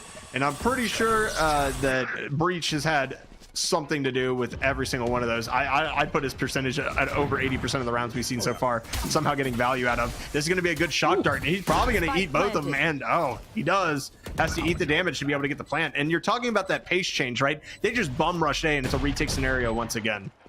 Yeah, Merc has like 2 health, something along those lines. Nothing very much. One shot will do him in, but nonetheless, still holding those angles, trying to do what they can.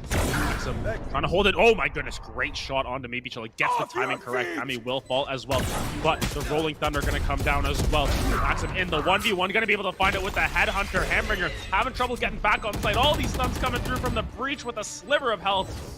Looks like Providence should be able to hold the line. So much time getting taken off the clock. Toast 30 health. Flash is going to come through. Sky not going to be able to find it. Not enough time as Hambringer tries to get one on the way out.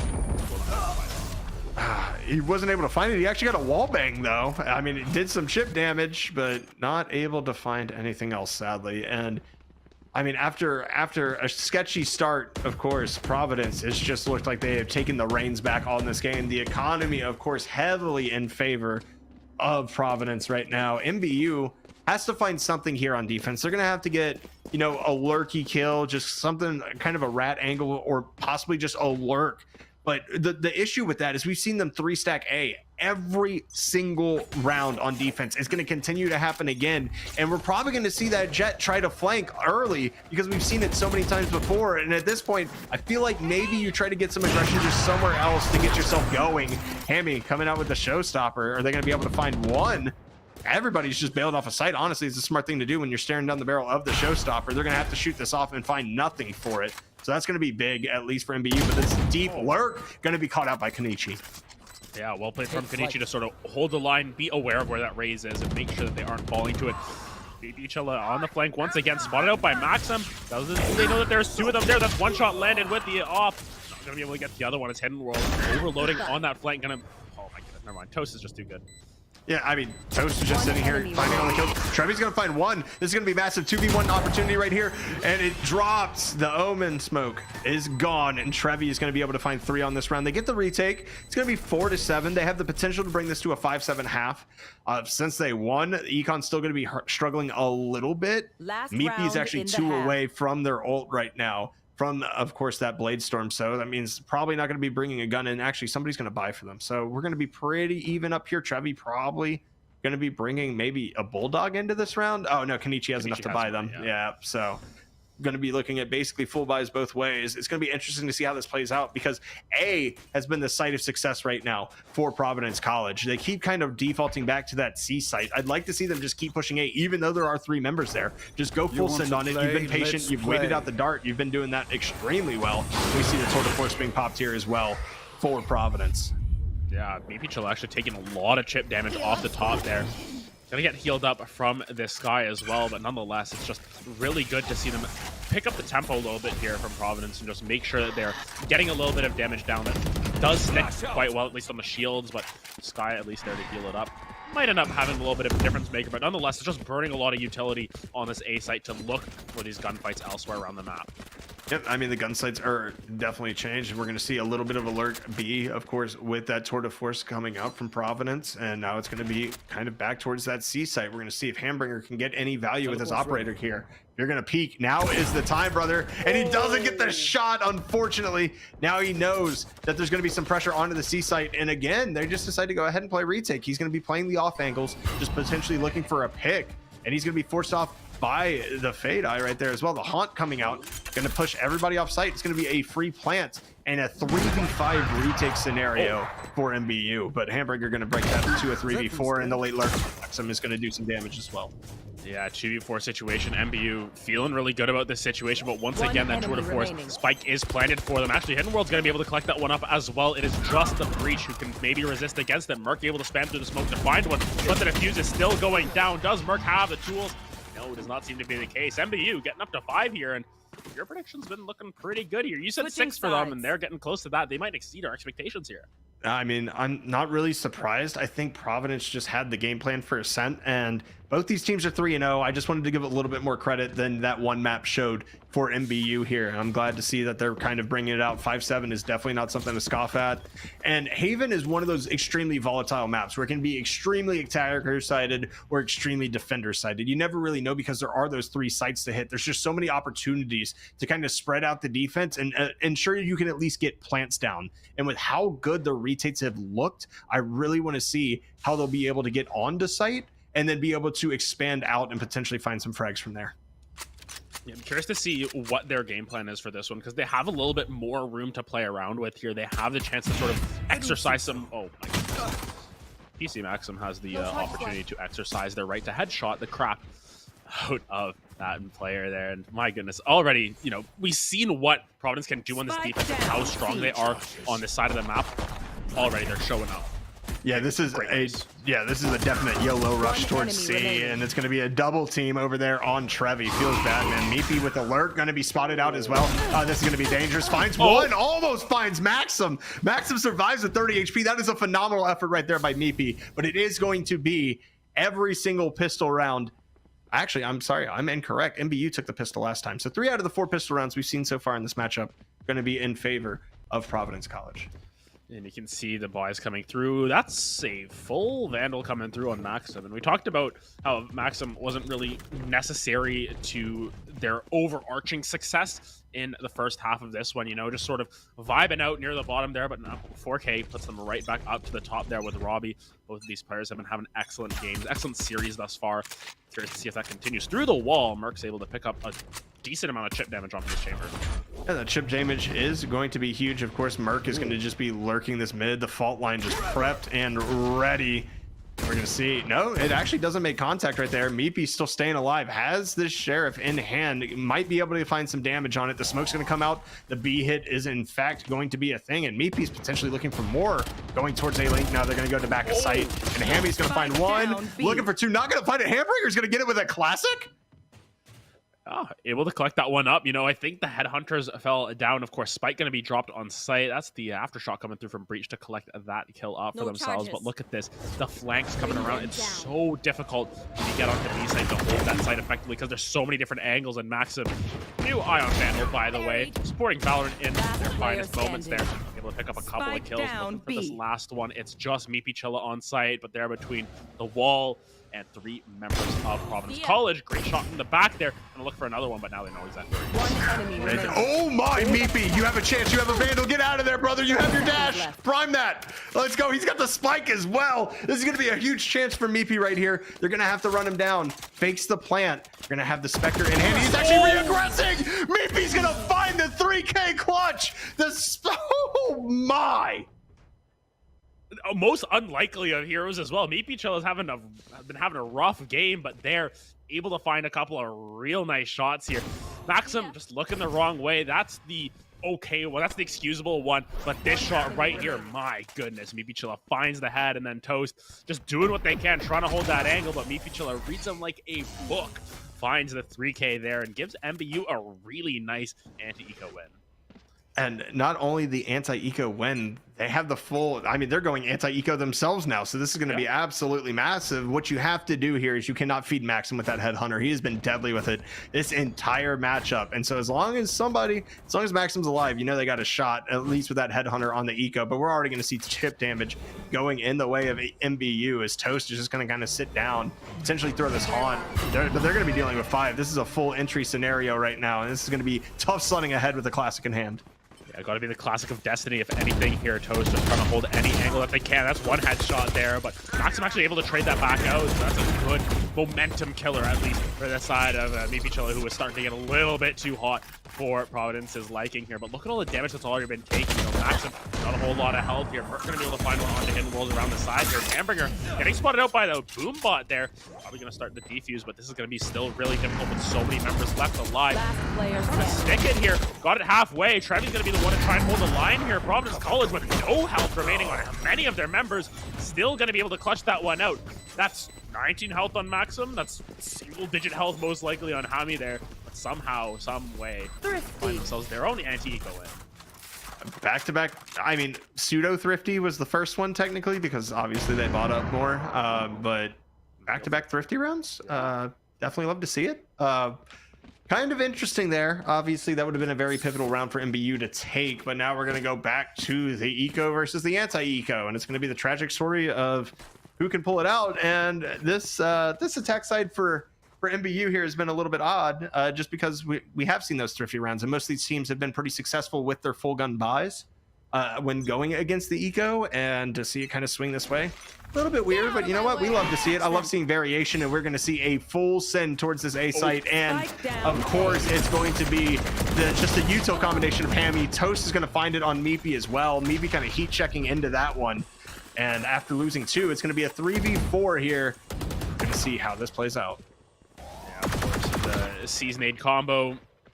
It's a combo as old as, well, Fade the Agent is, at least. It's just so strong in the right hands. But of course, curious to see how the rest of this round goes. Merc has that Rolling Thunder, and we've talked about how strong that is at clearing out these sites, especially on defense. I feel like it has so much more utility because it's a great retake tool. Merc, though, are they going to be able to find this angle? This Omen Smoke. So deadly. Little do they know. Merc going to be behind them, finds 1, 2.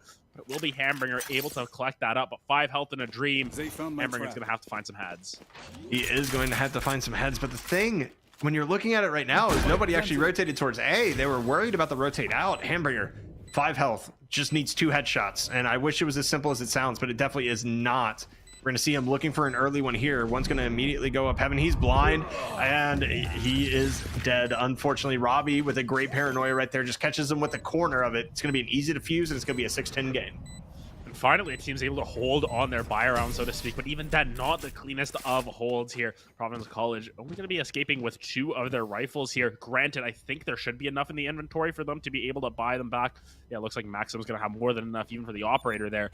Looks like Toast's going to be the odd one out, but even then, there should be credits allocated around to potentially make that happen. Yeah, it looks like there's going to be another rifle in buy, so full buys from both teams. This is the first time we've had this here, 5th round in, and this is going to be a make or break round, I think, for MBU, because if they drop to 11, then your backs are up against the wall. Then you've got to force out the rest of this game. And nope, Providence, we've seen what they can do when they've got that econ advantage. They can really bring the hurt. Yeah, we're going to see if they bring the hurt right here. Of course, the Tour de Force is going to go active for MBU here. So Hamburger going to try to do some work here. We have Robbie and the beautiful rat spot, of course. They're not going to check this. Oh, they do. They actually find some damage. Robbie trying to get away, not even able to get the teleport off. And Hidden World's going to find one. Been kind of sketchy so far for them, but they get a very huge impact frag there to open out the round. Yeah, look at his Merklurk, though, going to be able to hold the trigger discipline. Oh, my goodness. Going to be able to find none. Oh, he finds one at the end of it. Oh, my goodness. Need too many shots whipping there, but at the very least is able to collect a couple of them. That Merklurk was almost, I don't know where that it can't be good, but nonetheless, Merk going to be able to find that 3rd one, and my goodness. Oh, that was a round of Valorant. That certainly was. You hold the trigger, you hold the trigger discipline for 76 years, and then you whip your first shot. It's just that's the most Valorant thing I've ever seen in my life. I'm not even gonna lie to you. I think we're gonna see the replay of that as well. Like, you're sitting here and then he gets bailed out. Luckily by Hammy, because I think Trevi probably would have had that kill. Merc's able to find Kenichi, and we're gonna go into the round number 18 here, of course. And I don't want to say it because I'm probably going to cast a curse myself, but the 6th round prediction looking kind of strong versus that Eco once again, and Maxim on that operator. That's always a terrifying sight, and of course he's going to find the first blood. Showing that the first island set was the real one with the operator in it. You know, these new skins, they're okay. You know, that's not the Iron Vandal, of course. Going to be able to almost find another one there. Oh my goodness, yeah, Hamburger just got 2 in a row there. I thought it was the other chamber that got it, but I believe that was basically a collat coming through with a couple of headshots, and now MBU starting to push towards the C side, but Robbie's here, and Robbie's been really good at holding down these sites thus far. And we're going to see what he can get. He has that paranoia, and he could potentially get 4 blinded here. They lined up initially. That's going to be a great swing from Hidden Worlds, and that's going to be a gun in their hand as well. This is going to be a massive opportunity right now, of course, for MBU to kind of swing this back and make me shut my mouth, but Maxim on the operator is always a devastating force. He's got 8 bullets in the Headhunter as well to work with. Starting it off, this retake right here, going to have to go through the Omen Smoke, and that's a dangerous proposition. Especially if it's fading soon as well. You can see that there's the Omen, I believe, holding that angle. Just going to move away. We'll see if Max will be able to find the swing. Swings the wrong way. That's going to be a big pickup there. Toast 16 health and a dream. Unfortunately, not all dreams become reality, and that's going to be another round win for MBU. Pushing themselves to 7. Now they've put a little bit of a dent into the economy here. As you can see, it's going to be a buyout still from the side of Providence College, but you know, you really have to win this round because your banks, your wallet's looking a little bit lighter now. You know, the credit card bills come through and you're like, oh man, I spent way too much. Yeah, or a mortgage payment or whatever you want to call it. Just call it being a millennial. To be honest just with call you. it, you know, being broke at this point. That's sort of where they're at. Yeah, they're living paycheck to paycheck right now, and they got to earn theirs this round. I can tell you that right now. We are, of course, going to see the alt economy in favor of Providence. They still have that rolling thunder to use that they have not burned at all. So if they get an early read on this, I would like to see that breach go ahead and throw it out. We're going to see what comes out. Hammy has that early pressure, just that map control towards A main. They're not going to push out here. They're just going to wait. So we see, of course, just a rush towards C with only one going through garage. It's going to be very interesting. Yeah, Maxim on the dirt angle as well. The rat angle, as I like to call it. Just see what they can find. Actually not going to get spotted out either, so this could be lethal here. Sova Dart going to come down, though. That's going to be sort of spotting him out. Actually, might have dodged away from that one. Maxim finds one. Be able to find the other one over Pizza. Oh, that's a great kill from Hamburger, and Meepy Chilla going to find one as well. Hammy's going to be here on the flank, but gets spotted by the chamber trip, so they know that he's on the flank. We're going to have Meepy holding down this angle. We're going to see who wins this gunfight. It's going to be pivotal. We're looking like it's going to be Meepy, and Meepy is going to get the headshot. We're looking at Toast coming through, and a 1v4. Do you save the rifle here? Because that's what I would be calling. Might be tough. We'll see what Toast is able to do. I think there's still a little bit of money on one of these members. Not sure if it's on the Omen here. Meepy are going to be forced back out, but now they know exactly where the state is. Toast looking aggressively. We'll go down to Meepy as they find another 3K. And yeah, I don't know. The money is on Toast, so I guess Toast has enough to buy maybe a hero rifle this time around, but even then, MBU, they're feeling pretty good about themselves now. Granted, those ultimates that we were talking about still in favor of Providence College. They've still got a lot of tools to be able to secure this 2 more rounds for themselves. But once again, they haven't used them, and it's a little bit worrisome to see them be so conservative with them. I just, I mean, I'm not trying to criticize anyone here, of course. I just don't see the value when you have the frag advantage as a team for the most part. Holding on to those when you know, like, especially Merc, right? You're 18, 11, and 15. Bro, just, like, use your ult. I'm sure you'll be fine because he gets another pick right there. And a little help from the chamber on the headhunter with the assist, but that is massive to be able to get a rifle out of that. And we do see quite another Ion Phantom once again. Or, I'm sorry, an Ion Vandal here. It's growing on me. You know what? The more that I see it, it's kind of nice. But Max, I'm able to find the headhunter chamber on chamber action. You know, only needed 1 bullet in that chamber to be able to kill him off. Cammy around the back finds another one. My goodness, the Thrifties have just been absolutely nasty every time. I say that and I cast the curse it immediately. But yeah, Providence College here with, you know, barely anything in their wallet. You know, they got $13 in a ham sandwich or something, and they're still able to put together 3 kills. Now MBU going to have to try and get a little bit creative here because look at passively waiting for anyone to make their move. Merc, that opening frag was really nice coming through from this breach. Certainly was, and he still is holding on to that rolling thunder as well. So you got to assume on the Thrifty round that they're going to use it as soon as they hear a plant down, but he's going to be lurking towards the A side. We see 2 in garage right now, but with Maxim still alive, they're actually going to smoke off the trademark. That might get them past. This might be dangerous, but he hears the smoke go down. It's going to be dangerous right now. The right click of destiny, not going to be able to get through Hidden Worlds, but they know exactly where he is. They're going to be collapsing on him right now. The chance for the Thrifty is definitely here. Hidden World's going to find one. Does he know there's one behind him? Going to use the Seekers as well. And then you're going to see the ult come through from Merc as well. Has he found a weapon yet? That is the question for me, as that is going to be out. Here comes the fault line coming on the default plant spot. They have to stick it. There's no time left. It is stuck. The contest is going to be over, and he has no flashpoints to work with. It's going to be Hidden Worlds with the 4K. And is it closer than it should have been, Adam? Absolutely. But Worlds is able to clutch it out and bring this to 9-11. Oh my goodness. And this is going to be just a magical round, I want to say, from the side of Hidden Worlds. Like, it's sort of the same as Meepy Chilla's 3K earlier in the clutch situation, you know, underperforming for most of this game, but this round really coming alive, able to find everything that they want. And now MBU have a huge econ advantage. I think regardless, they're going to be able to buy out for the rest of this half, and now starting to push this towards overtime. This could get really interesting really quickly, but now started switching this around. Maxim now going to be the one going onto the C site. I think this is the first time that they've actually opted from this angle, and immediately it's spotted out. Yeah, it's going to be one of those things where you still have to teleport, though, so you're still allowed to play aggressively here if you want to. It's going to be the fact that, Konichi finding it. Hammy doesn't get by, doesn't really get stunned by that. Oh, and this is a showstopper coming out. Going to find another. Oh, Hidden Worlds, you got to do some work here. Hidden Worlds is going to be able to find one. We are tied with a 3v3 right now. as the Fade just retreats back into A, going to be completely removed as well from the shadows. So they know that everybody is lurking A currently, but there's some solid map control still in the favor of Providence College. And that Omen ultimate, I'm not a huge fan of. Yes, you spot out all 3 members there. Yes, you can sniff it out, but what does it really do? It just says, hey, they're all there. They sort of knew that there were members at A already. I think maybe you hold on to it for another, 15, 20 seconds. Then you use it aggressively like that to spot out if they're still looking for it or if they've rotated out. Nonetheless, it seems like the Sova Dart coming down, and now the rotation's coming over. This is exactly what I mean. They can just rotate right out after using that utility and look for a different execute. Yep, and I mean, it's going to be a Nightfall versus, of course, the Hunter's Fury if it does get brought out, and they're just slow walking it back towards A. This is beautiful. I love the call right here. They find Toast out. Here comes the Haunt. It's not really going to matter. They can get spotted all they want, but Toast actually going to find one in the backside here. The breach stun comes out the fault line, able to find one. Hamburger's going to be able to find one themselves as well. They are full stunned. No time. There's no time to plant. They have to find the frags. Actually, 5 seconds on the clock.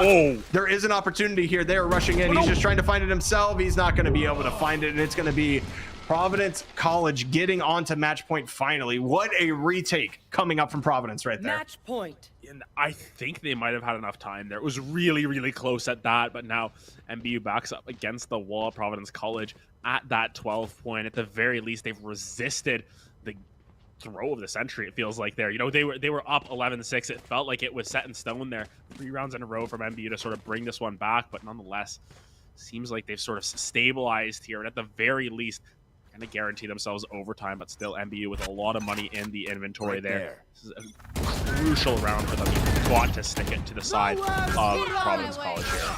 And they're just trying to remove Merc, and at this point, I can't say I blame them, but they're only going to find the tag, so Merc's going to be down to 70 HP.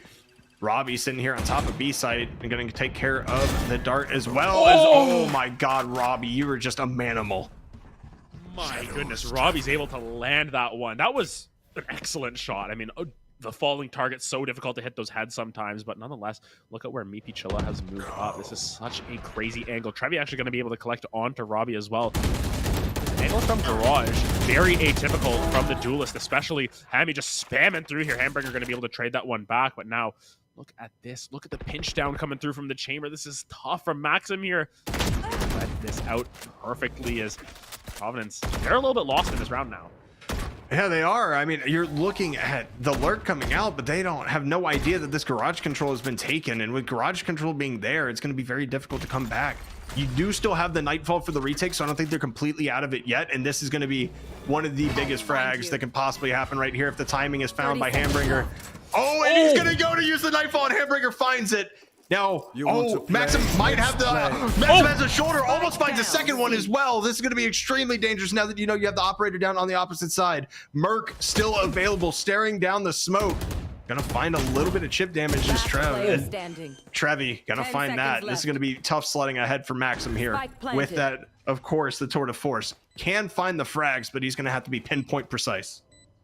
Especially since Spike is planted at the back of site, or not in the sight line at the very least. You've got some angles to hold for the side of MBU, so maybe holding the line here in the Omen smoke as well. Still difficult for Maxim to really sniff this one out. You're going to have to take an extremely aggressive angle. And there's a tour de force on the enemy side, so I mean, it's just one shot, one kill. That's all it comes down to here. Maxim still trying to sniff this one out. Trying to spot this out. Oh, Hamburger finds the shoulder first. Speaker's advantage, it seems. MPU, they hold the line. Once again, this game has been so close. I wouldn't expect anything less from one of our cast, Adam, at this point. I mean, rare Adam, we get rare sights, and after map 1 to come back to this and now see, I mean, Providence has to win on an eco right now. And then, or it's overtime next round with full buys on both sides. It's just, it is coming down to the wire. Now, we have seen a Thrifty out of them before. They do still have the Nightfall available, of course. MBU, no ults currently on the board, and none really look to be grabbed this round unless Trevi or Hidden Worlds kind of find themselves a couple kills. And Meepy is going to be ultra aggressive here, but is he going to find the shorty? This is going to be dangerous. This is really tough. It looks like the dog's going to come out, actually spawning it out. That's great dog use coming through from this guy to be able to spot it, and that's already 2 kills going down. Huge advantage for the side of MBU as they look to execute onto the site. And now, you just got to try and find anything you can. You got to take some guns out of those hands. Nonetheless, the economy's still going to be booming for MBU. Going to be a really tough play, but Robbie has been so sure with these shots this game. If anyone's going to pull it off, it has to be Robbie, you've got to feel. It most certainly does, but I mean, with Hardbringer being right there where he currently is, it's going to be tough sledding. And the wide swing, Robbie? Huh? Check his PC? Oh, Robbie is just doing work right now. Maxim's gonna find one through the smoke. Almost gets Trevi down. Merc's gonna find one. We're in a 1v1 opportunity right now. This is gonna be extremely dangerous. Kenichi just gonna reveal the area. See that he's still sticking the spike. He's gonna be down to 1 HP. If Merc hits the shot, I swear, but he doesn't have the time. It's gonna be in favor of Kenichi. But it looked like it was gonna be a flawless Adam, and it goes down to keeping one gun on the side of MBU. That is an insane save round from PC. Really well played, but at the end of the day, it doesn't really matter. You look at the gun advantage, the economy advantage is still coming through. It was close, and it was very exciting. But in the grand scheme of things, you know, they've still got enough money to buy out. This is the pivotal round. You can see Maxim going for the glass cannon, actually, with just the operator, no shields. I don't think they have any headhunter bullets either. They're going to be extremely limited in their agency, apart from maybe getting a kill or two. But you can see just aggressive execute here. MBU want to push this to overtime. They want to try and bring back the comeback of a lifetime, it feels, and Merc they're able to find one already. This is already looking a little bit rough for the side of MBU. This is looking a little bit rough, but they've only lost one, and they could potentially still have some map control here as we have one coming out, and the omen of the paranoia comes out, and my boy Merc says he doesn't care. We're going to have some trades coming out. Maxim's going to lock it down. 11-13 is where the party ends, and I gotta say, I'm a little bit disappointed. We talked about, you know, the glass cannon coming out, the wind conditions for Providence were just so dire right there, and they needed everything to swing their way, and it in fact does. I mean, Providence kind of just clutching up in the last round there. You definitely love to see it if you're a Providence fan, but oh my, after that first map,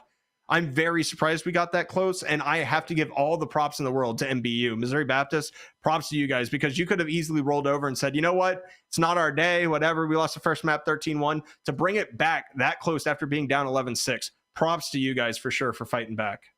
Yeah, I think overall it just shows their resilience. It shows their gumption and their willingness to, you know, try everything it takes to try and find a map win there. Because realistically, if that map goes to overtime, if it goes the way of Missouri Baptist, Providence, you have to start to worry about their mental a little bit at that, because you win a map so dominant in such a dominant fashion, and then all of a sudden it gets really close really quickly, and you're like, I'm not too sure about this. This is getting a little bit too touch and go for me. But overall, great performance from Providence to be able to not only have a very dominant map one, but to be able to hold the line in that map two as well. And of course, Missouri Baptist, you may take the loss today on the record sheet, but still, you know, won over us at least, at the very least. That map 2 is really, really fun to watch. Yeah, number 2 on the day, number 1 in our hearts right now, I'm not going to lie, because that was a very fun map 2. And with that map 2 being as fun as it is, we're going to give ourselves a chance just to catch our breath. We're going to be bringing an interview from the winners, of course, Providence College, right after this break. Be sure to stick around.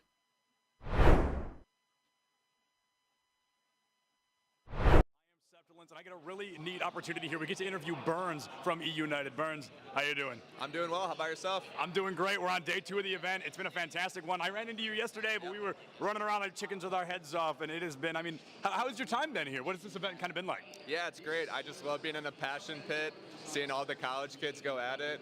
Reminds me of like an old school MLG event almost, but being like in the epicenter of the passion pit, seeing Rocket League, Valorant, Overwatch, and Smash, just it's amazing to see all of these schools compete against each other and get a shot to play on this main stage. Yeah, no doubt about it. And tell us a little bit about kind of what is E United, right? Because we know that you're here, we know you're here to represent them, but for the people that don't know, what is E United? Yeah, E United was founded in 2016. We're a professional esports organization. We've been in League of Legends, Overwatch, all the way to Battle Right, I think it was called back in the day. Right now in 2022, we are in Gears of War, Halo, Rocket League, PUBG, and announcing a new title tomorrow. I know, get the small intel here. So it's a lot of fun. I went pro in Call of Duty when I was younger. I ended up playing my last event under E United, switched in 2016, and I've been the GM ever since. So it's a true blessing to be able to stay with an organization for for as long as I have, and we love giving back to the collegiate community. I actually graduated from Full Sail in 2013. I was a little confused about the jersey. I was a little... Yeah, so the Full Sail boys are out of the tournament, unfortunately, but I decided I would rep them today in their honor.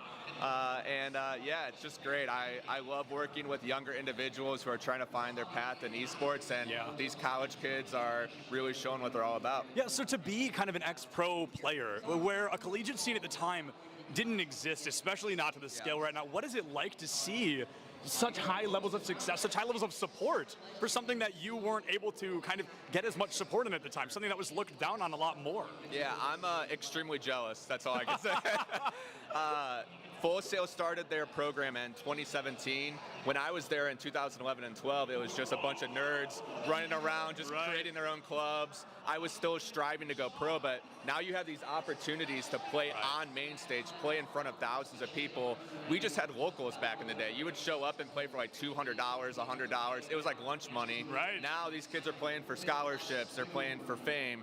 They could pop off here and end up getting a sponsor for $10,000 or $20,000 from somebody. Right. So the opportunities are just endless at the moment, and I think it's just great that you basically can prove yourself and make anything happen right now. It's instead of kind of what you had gone through, being in college and also trying to go pro, these kids can try to go pro while being in college. It's hand in hand instead of those two kind of battling kind of matchups. So if somebody's trying to go pro, right, they're like, Burns, I want to be you one day. I want to be the GM of United one day. What is that first step to really take it from a hobby to a passion, to a job?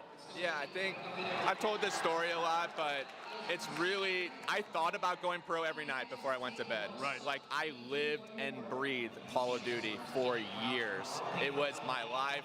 I had to skip dinner sometimes. I had to skip family functions, and my family didn't really understand, but it was what I wanted to do, and it all worked out.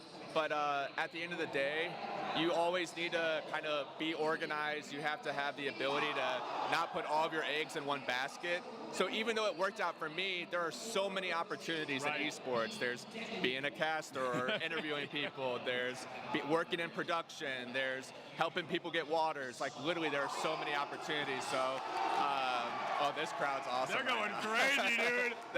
They stayed on their last life right now. Off subject, Smash, regardless if it's middle school, high school, college, it pops off all the time. I love it. Well, Burns, thank you so much, man. I really appreciate it. Yeah, no worries. Thank you, guys.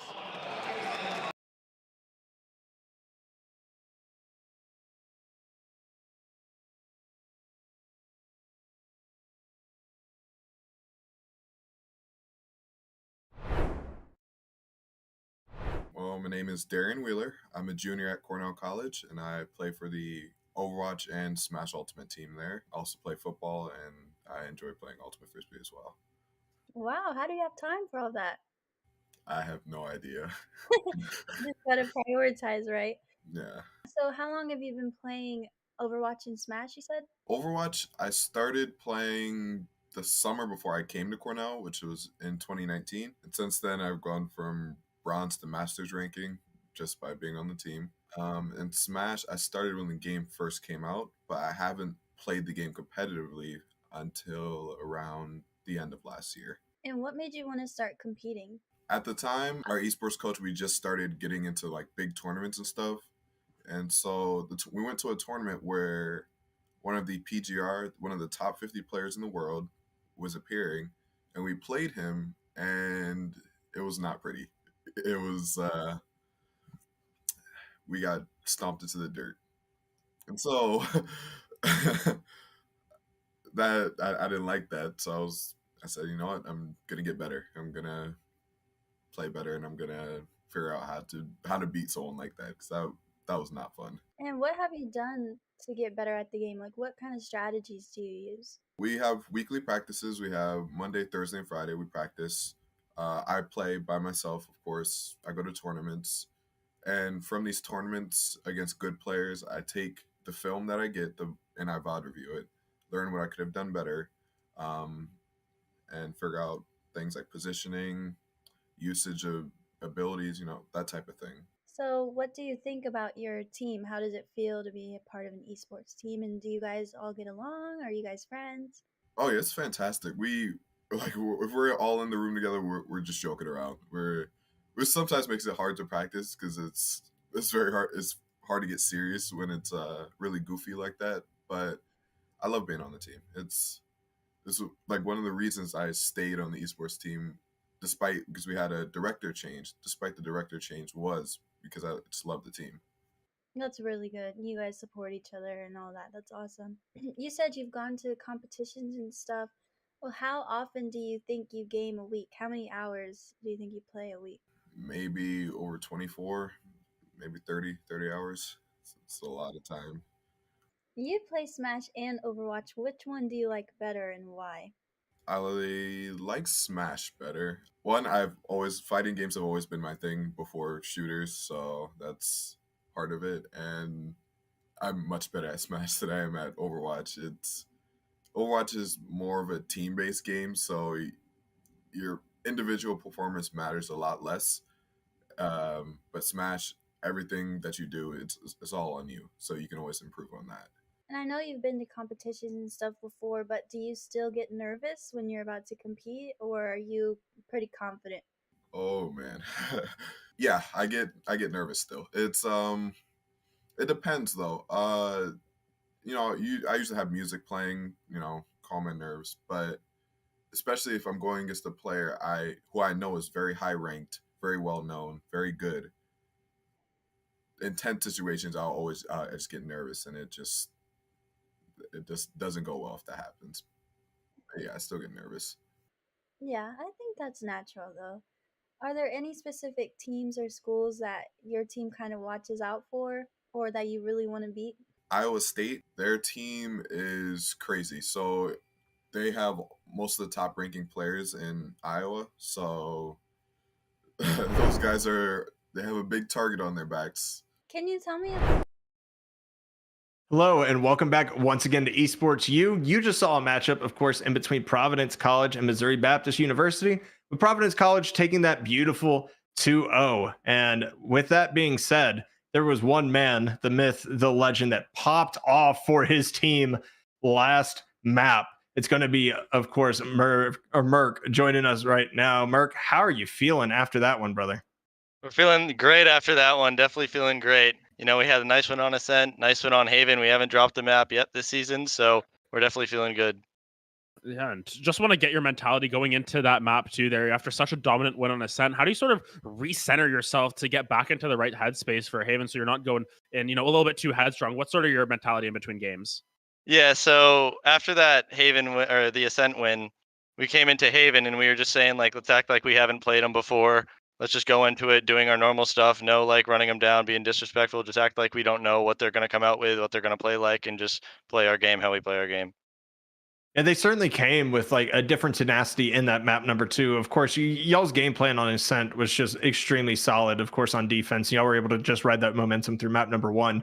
And map number 2, they kind of did bring some adversity to you guys. So I was kind of interested because I thought at some point when they got those 3 rounds, when they were on defense, when y'all had won the first 3 as well to kind of extend that lead to 11-6, I was kind of surprised y'all didn't call a timeout. What were the comms like at that time? And why were y'all still confident after they took those 3 to make it 11-9 to not call the timeout and just kind of let it ride? Yeah, so we didn't call a timeout because we were still pretty confident in what was going wrong. We were switching some stuff up on defense, and we just decided it just wasn't working. We just need to keep going with what we started with. So we didn't really feel like we needed a timeout. We were feeling good. We knew what the issue was, so we switched back, and we secured the dub. Yeah, now going 4-0 on the season, you're starting to establish yourselves as one of the front runners in this conference for yourself. What do you have to say for any of those other teams out there that you're going up against in the next couple of weeks? For any of the other teams out there that we're going up against, I mean, we're coming. We're not slowing down at all. We haven't dropped the map yet, and we don't plan on it. So just watch out. All right, and this one's more for the fans and, of course, myself and Adam as well. I have to ask, because two days in a row that Adam and I have casted together, we have seen the exact combo of Ascent, Haven, and Icebox. Obviously, you guys dominated Ascent, so I don't expect that to be out of your map pool anytime soon. Will we be seeing any Pearl or the revamped Fracture in your future, or are we going to stick with the base where y'all feel y'all are comfortable? Yeah, we can play any map. Any map that anyone throws at us, we're feeling fine on, so it doesn't matter to us. Well, Merc, I definitely appreciate you joining us. Do you want to give any final shout outs before we let you go? Yeah, I got 2 shout outs. So first, shout out the whole team for grinding out that dub, and also a little thing that we do every time we get an interview is shout out Ashley. It's an inside joke, so she'll see that. Shout out our girl Ashley. Well, definitely love to have fans of the esports program. So, Ashley, if you're out there, they are letting you know that you are heard and you are valued. Merc, thank you so much for joining us tonight, brother. Definitely appreciate you stopping by, and I appreciated your breach gameplay on Haven because that was a masterclass. Thank you, guys. Thank you. Have a good night, man. You too. Bye. With that being said, it's not over for Esports U tonight. We're actually going to be bringing you some Rocket League action. So, Adam, I'm going to throw it to you. Any final words with the matchup that we've had tonight so far? No, just want to give a huge shout out once again to Esports U, the crew behind us, of course. Colton as our TD, as well as Lemon the Observer there. We got some really nice replays there, including the one where Merc had trigger discipline and then didn't actually have a trigger. We'll have to see that. All well, jokes aside. Also, huge shout out to you, of course, for being my co-caster. Absolutely wonderful. Made the sick game a little bit better for us so that we could get through it together. But honestly, thanks to everyone here at Esports U. Yeah, I have to say the same. Everybody at Esports U putting these kids on the stage, being able to have the games casted by us. I mean, we're really the benefactors here because we get to see some excellent Valorant like that Haven matchup that we just saw. And Adam, it's always a pleasure working with you, of course. And I'm actually going to throw it to 2 colleagues that I've actually worked with before. So on the other end for our Mountain West Rocket League, we're going to be throwing it over to Chixa and Pyro J. So they're going to be bringing you the action for the rest of the night. From all of us here at Esports U for Valorant, thank you so much for tuning in. I hope you have a wonderful rest of your night.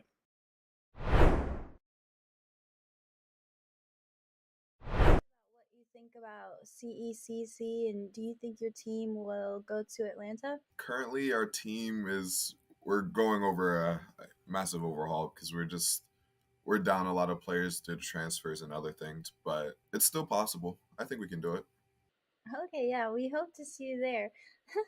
Backtracking a little bit, what are you studying in school? What's your major? Biochemistry. Okay. Jeez, you do it all. What the heck? What do you plan to do with biochemistry? And do you ever see any overlap between what you're learning in school and esports? My initial plans were to possibly go into medicine, but I'm leaning more towards biochemical research. So I don't know if that overlaps somehow, but if it can, that'd be great. Would you ever want to be an esports coach? Of course. It's so fun. It's so fun. Yeah, when you're not doing medicine and you find time between football and the ultimate frisbee, maybe you can be an esports coach. I'll find time to do it all, I guess. Yeah. Are there any players on your team that stick out to you, whether it be a success story, their growth, or even yourself that you want to talk about? Let's see. Well, of course, myself is a good success story, I guess. Because when I joined the Smash and Overwatch team in 2019, I was garbage. Like, it was bad. Like I said earlier, I was bronze rank in Overwatch, which lowest possible rank. It's terrible down there. And then from there, I went to Masters, which is the second highest rank, which is just ridiculous.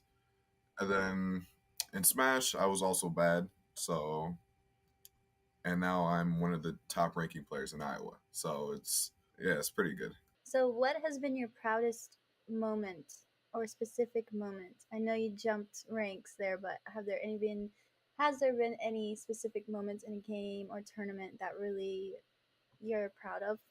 It was last year during we had a Smash tournament, Smash Ultimate tournament. It was a Wi-Fi tournament. To qualify for the national national part of it, we needed to beat this one school, and this school had some really good players. Like I think they had a Link player, and I forget the rest of them. But we were losing. I fumbled hard. I lost all 3 stocks, and I didn't take any. It was bad. And then my team rallied, and we beat them, and the whole room exploded. It was fantastic. Everyone was jumping all over the place. It was it was a great time. Let me imagine the energy. That's really awesome. So my last question for you is, do you have any goals for the rest of this school year that you want to accomplish? Well, for Overwatch, I do want to rank up again. I want to get GM. And for Smash Ultimate, I want to get a higher rank. I think So in East Iowa, I'm ranked I think fourth or third, but I want to be first. I want to be the top of the ranking. I don't I don't like being under two other people. It doesn't feel right. Well, I'm sure you can do it. Is there anything that you would like to add about your team or you before we go? Anything you want the world to know about you? Join our team. We're great people. I don't know. Good. That's good. Well, thank you again so much for your time and doing this interview with me and fitting me in your schedule of all the stuff you have going on. I really appreciate it. No problem. No problem. I hope you have a good rest of your day. Thank you. You too.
Hello, everybody, and welcome to the Collegiate Esport Commissioners Cup 2022. I am Septilence, joined by Brenda, who is not only a Twitch streamer, but a cancer survivor brought to us by the Leukemia and Lymphoma Society. So, Brenda, of course, if you're comfortable, can you please kind of walk us through what cancer you had and kind of how you battled that over time?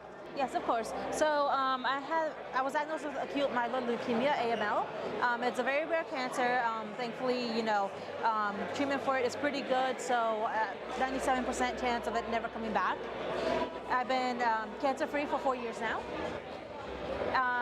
Because of this, I am not able to donate blood, which is something I always wanted to do. So I found different ways to help out, and doing charity streams, charity events has helped out a lot. Great, and what a perfect segue. I was going to ask, I feel like there's a very unique bond between cancer and video games. That's not something people would often kind of put hand in hand, but somehow you've gone above and beyond to create this connection between the two. And even off the interview, we talked about those charity streams that you've done. So can you walk us through kind of how you use your Twitch channel and your streams to bring awareness and raise money for these foundations? Yeah, so I use the site Tosify. From there, you can choose any foundation, any society to donate money through. You make a campaign, and I like to share it. I like to raise awareness and funds, if possible, for the Leukemia and Lymphoma Society. They have helped my family. They have helped many people in the past, and in the future, they will be. So that's just how I work around it. Yeah, so how do you kind of encourage your viewers to donate money? Is it just kind of setting it up and, hey, it's for a good cause, or do you have incentives or kind of fun little activities that encourage people to spend that money? Yeah, so I do a lot of incentives. I work at a pottery shop, so I do ceramics kind of thing. Sure. I'll pay you something.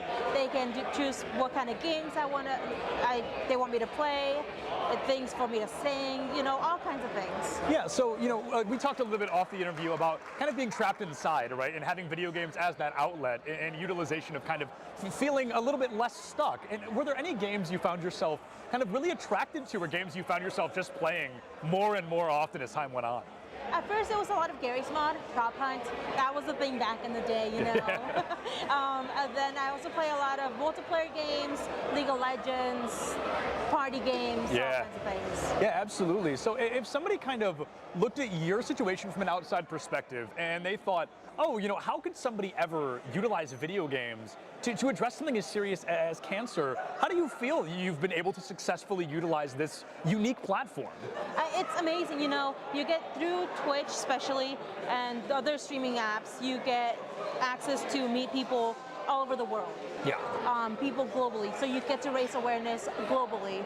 You get to teach people about blood cancers, about what they can do to help people. So it's just an amazing way to spread the cause. Absolutely. Well, Brenda, just one more quick question. Well, less of a question, but more of an opportunity for you to kind of let us know where can we find you when you're raising all of this money and doing great things on stream? Of course. You guys can find me over at twitch.tv/balloonsbunny. I am a VTuber, so I don't show my face often. It's mostly my model. This is an exclusive. Brenda's face. Yes. Well, Brenda, thank you so much for sharing your story, and thank you so much for joining us. Thank you for having me.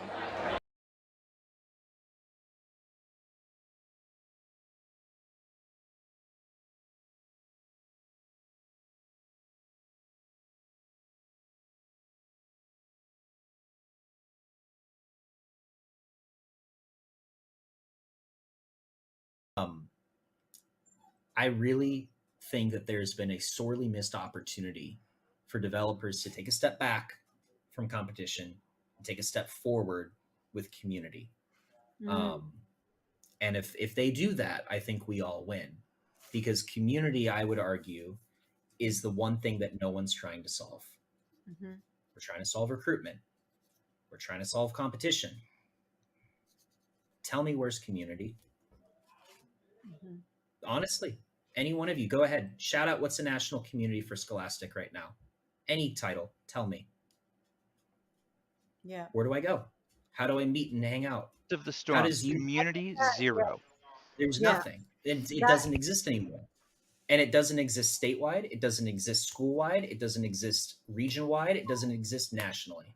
It doesn't exist digitally on Twitch. It doesn't exist digitally on Discord.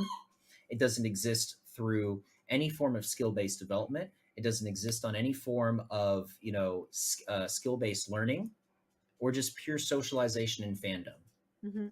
Huge missed opportunity. You want to take their time and make it more efficient, in my opinion, tell Riot Scholastic politely to stop what they're doing with competitive, and their integration with LCS should be, Twitch, symposiums and summits and conversations and learning and all sorts of wonderful things, and promoting camps and educational learning activities and RSSA sponsored curriculum. That will move the needle. I don't see any of that.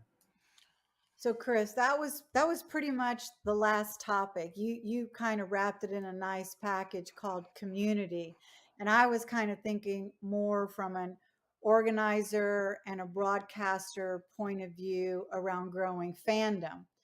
And how do we get fandom around collegiate esports to look more like traditional sports across the board? And, that helps us go out and sell sponsorships in the place, of which trickles down to all our member schools that we represent.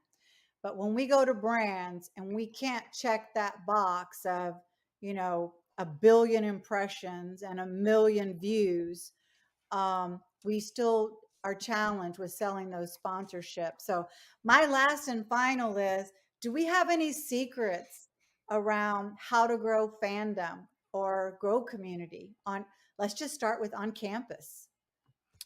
I got the big one real quick. Okay. Best way to grow community: food nights. It has nothing to do with playing the game. I'll give you a real life example. We used to do dollar burger night at the University of Cincinnati. We'd just go out to Bar Louie. We used to have dollar burgers every Wednesday. We'd post in at this time, those Facebook groups, tell people where to show up. 6 people, 12 people showed up the first week. By the third month, we had 40 plus people coming. And it was the biggest revenue night of the week for Bar Louie every week, purely because of us. But we had friendships, we had relationships, we had roommates, we had all sorts of great, wonderful things come from that. And that translated to our LANs, our club meetings, and everything from that. It was nothing beats food nights. Just like pro sports, we need to focus on tribalism. And the way that you create tribalism is you have to prioritize in-person experience, in my opinion. I think that there's a lot of companies trying to become unicorn online platforms, but at the end of the day, I think we need pockets and hubs around the country that serve as regional and local hubs. Once you get a group of people together that share their love for the team that is on their campus, they start to develop a bond around that. You can do that online, but it won't be nearly as effective. Professional esports is having this tribalism problem because it's the majority of it's online. It's resulted in fans following players more so than the teams. I mean, that's a pretty broad topic, though. Like, we're starting to see those trends in traditional sports as well start to occur. People will follow LeBron and specific players on different teams to wherever they are. But I think for collegiate specifically, schools need to create meaningful live experiences. And if we're talking explicitly about fandom, you have to make the students on your Hello, everybody, and welcome to Esports U Broadcast. We've got the best in the biz for collegiate Rocket League. And listen, it is the first time that we are broadcasting the Mountain West division here. So welcoming teams such as University of New Mexico and Fresno State University. So excited to get into the action today. My name is Pyro J, and I'm here with Chicksa.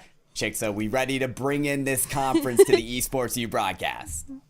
Absolutely. This is my first time in the booth with you, and I mean, we've met each other at Worlds. We've been around the same groups. We just haven't been blessed together in the booth. Finally, we get that opportunity, and what better than to break it into this new conference? Both these teams, I really didn't know much about them. Quick little CRL search. They're about seated the same when it comes to competing in the CRL Opens, 102 and 112. So with that being said, their MMRs should be pretty similar. Okay, similar MMR, similar stature, and the same division as well. I think that means we've got a good match on our hands. It's a best of 5 today here in the Mountain West. If you're not familiar with the division, it's actually a double round robin structure. So these teams are going to play each other twice throughout the season, the 7-week season, trying to get better than the rest. Well, folks, we can talk about it the whole time, or we can just watch the Rocket League on the pitch. So let's get into it. Let's go. We've got University of New Mexico in blue, FSU in orange, and 5 minutes on the clock. 5 minutes to butcher some of these names. We had a little bit of fun trying to pronounce them, and of course we will do our best, but as every caster, we always mess up the names. That's just how we do, and it looks like Fossil. I won't mispronounce this name. Scores first for University of New Mexico.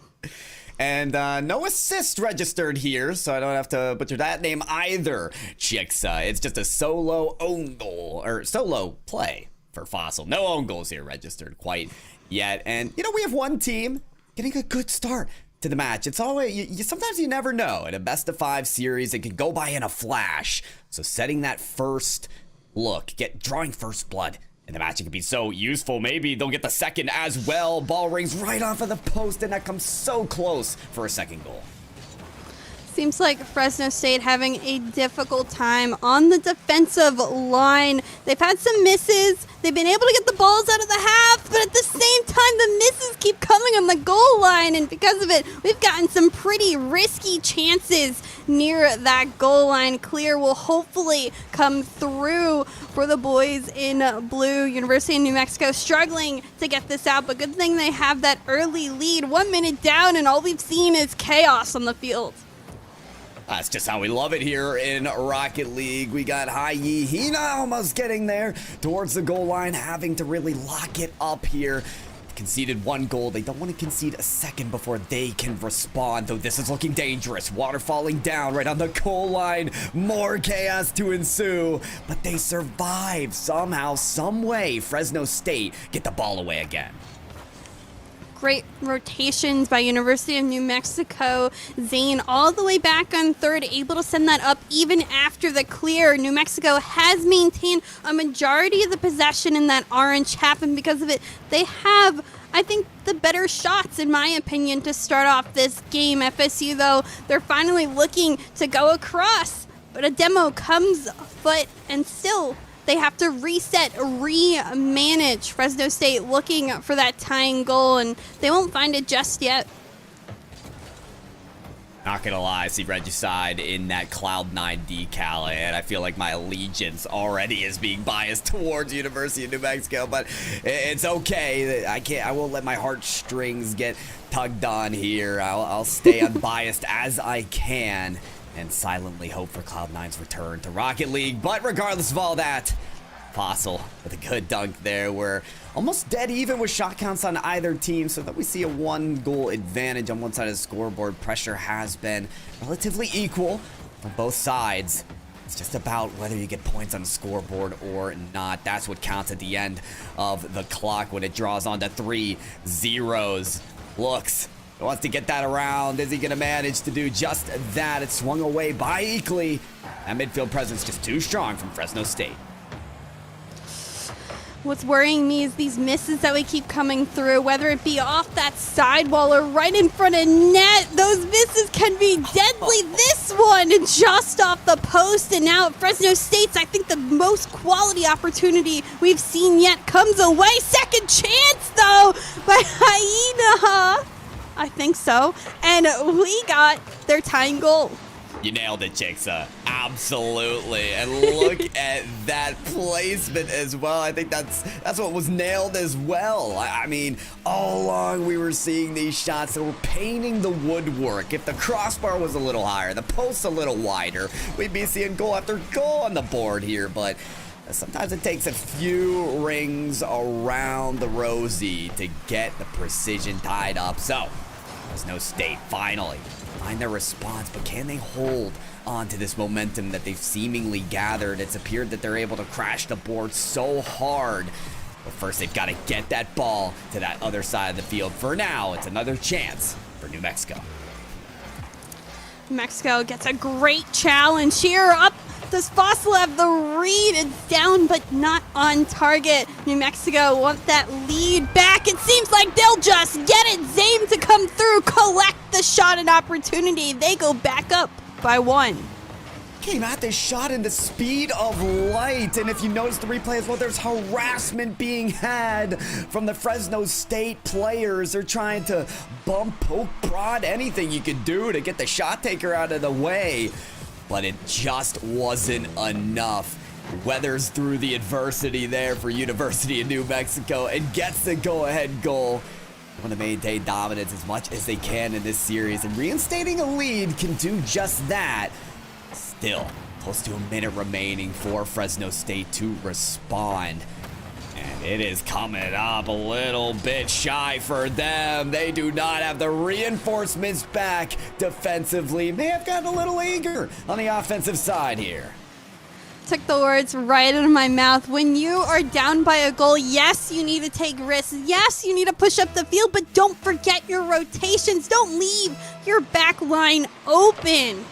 FSU just doesn't have a third man in that situation, and University of New Mexico, they penalize. They give themselves a buffer goal now, and with only 25 seconds left, that buffer goal is going to do a lot with the very little time remaining. We'll see, can FSU find one quick? They need one right now, if ever any, to be able to even remotely come back through this game, but we're seeing double commits in the corner. We're seeing them panic. I think this game is University of New Mexico's in hand. They keep this ball on the orange half, and with that, UNM gets game 1.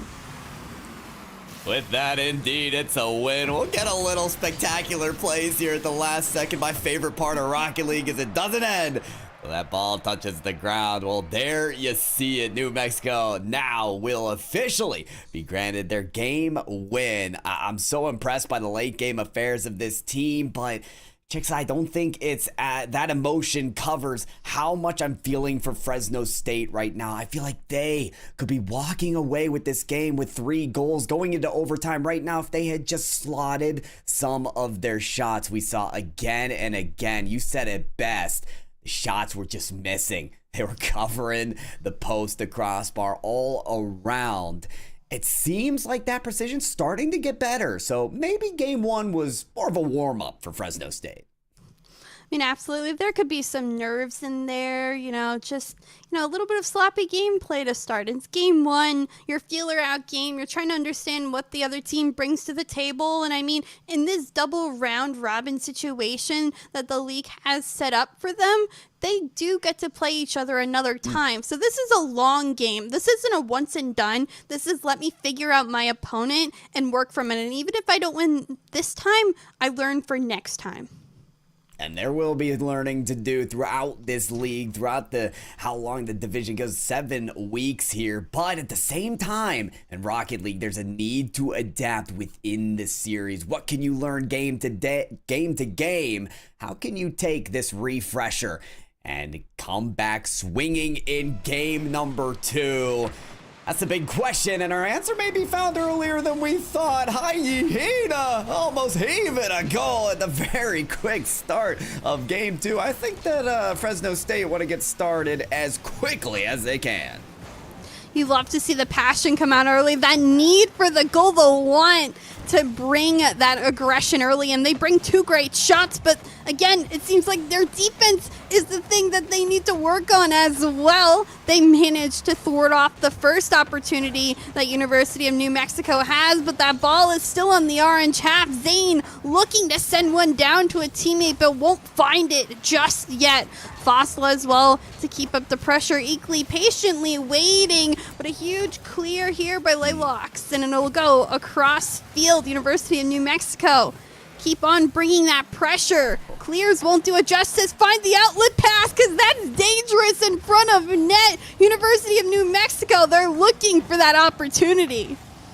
But they're just caught in their, or Fresno State's just caught in that back third. Now they're suffering demolitions, and all along they've been suffering resource management not going to their side. A bunch of boost steals happening in the corners from University of New Mexico. Sometimes you wonder how a team can stay in their half for so long. It's that reason exactly.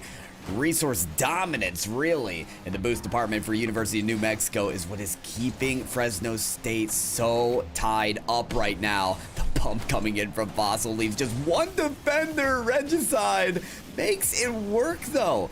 They may be low on boost. They may be low in offensive possessions, but boy, the leaping saves that they've been able to muster up and survive and keep this game knotted up is impressive as mine. Shot rings right off the post and just scathes the crossbar as well. Both teams so close to that first goal. Fresno State just can't buy themselves a goal right now. How many times has it rung off the post? They're getting such opportunity, and it just won't go on in. But, I mean, that's what makes Rocket League so interesting. We're halfway through this game almost, and it's still 0-0. We're fighting for that first goal territory. But what I've liked to see the most is the change from game 1 to game 2 in the defense. We've seen 3 saves for New Mexico, 2 saves for Fresno State. It seems like they've at least adjusted to the shots that are coming from them, and although they've gotten close, it just makes that game that much more difficult for either team to fight through.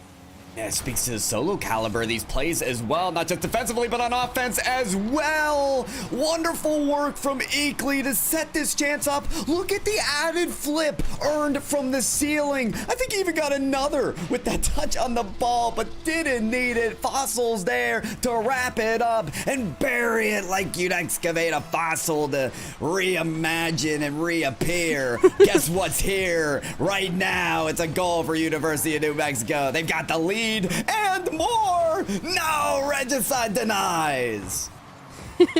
Think you might have been digging a little too deep on that play, because it looks like it'll go across field. Hyena to get the outlet pass, and it'll go on in. Well, I'm not going to dig myself any deeper in that ditch, Jigsaw. It is a tie game no matter how you see it. The equalizer scored for Fresno State University. And they've had the answer just like they did in game number 1. I think that's what was really so important at the beginning of this series, was not to allow an explosive team like New Mexico to get away with this series and just run away with a lead. No, they've been able to respond. But the question is, will we ever see Fresno State University with a lead? That is what could be the differentiating factor for this team. I don't know. They're back on their defensive half again, and a nice clear will do them a little bit of space. Over 150s, another still on the blue half. New Mexico can't get this ball out just yet. Good pass here to center field, and it's quickly challenged by UNM. Reg side. Off the ceiling and down, in a great challenge again. New Mexico brings the players to the ball. They make sure that Fresno State does not have time or space, and this has been really thwarting those offensive opportunities. It has indeed. So difficult to break through what feels a cement barrier of defense, but eventually there are cracks, there are vulnerabilities that can expose themselves, and those are the moments where you got to press through. One of these teams most certainly will. Eakley from the 50-50 on the corner side almost lands in. He's got another chance here, but it's just popped up. And there's already some defensive pressure to get that ball out of the way. Fresno State, though it's a scary situation being on your back line, it's almost a comfortable area to be in. They've spent so much time here. It's almost as if they're prepared, they're ready to excel in this situation. Look at the pre-jump already from the side of Fresno State. They're trying to read that. Fossil could have an easy touch in the net, but it's taken off in the post. You've got to be kidding me. The redirect, it's inaccurate. The win that was in the bag is gone. It goes the other way, but the shot's saved. Regicide wants to give one last opportunity in regulation time before this ball lands on the ground. That's what we'll get. An extra time granted, Jigsaw, one way or another. I don't know what just happened. The last 15 seconds was the most eventful we've seen.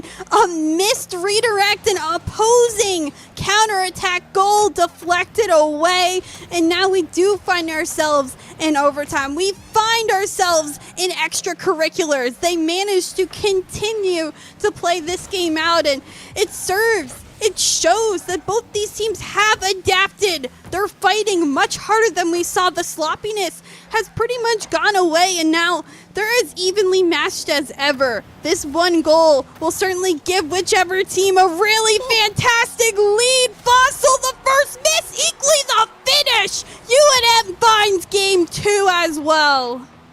What a redemption arc right here for UNM. They'd thrown away their winning goal at the end of regulation time, but resurface in overtime. Eakley is your clutch player of game 2. And in this short series, this best of 5, Jigsaw, we can't understate how important it is for UNM to secure a second win. A reverse sweep for Fresno State, especially after a long drawn out match. A game like this is going to be difficult. Yep, 10 shots for UNM on that shot count compared to 7 by Fresno State. So they did manage to maintain a majority of the pressure yet again. Still, both save counts on the teams, 5 respectively UNM, 6 on the side of FSU. Both teams brought so much more to the table, but UNM just had the better finish. Slightly the better finish. That would still manage to go up the post, but they had the follow-up, and it's been a game of post defense. It has, and really well-played defense as well. I mean, I can't credit Fresno State any more than we already have. That amount of time spent on the defensive line, it's so hard to limit just one goal in regulation time, let alone be alive, breathing, and your hands not sweating, and the controller falling out of your grip. I mean, that is exhausting to have to play that much defense, but they're still resilient. They still are forcing these close games, and God, if they just get an inkling more of chance on offense, maybe they can turn this series around. Will they be able to? In game number 3, it is match point now for University of New Mexico One more win, they'll walk away with the victory, but it's not going to be easy. By no stretch of the means, and it looks like they're going to start a defensive foot. Hyena to get the first goal for Fresno State, and just like that, this team's already back in this game. And I'm getting reminiscences of the past, of the beginning of game number 2 was Hyena, who was there at the kickoff, who almost scored the first goal. It just missed in game 2. That's redemption right there. That's another chance being given. And that's proof that a second chance is worth it. Fresno State, this is their first lead in this series. I can't wait to see how this team plays when they've got some confidence behind them.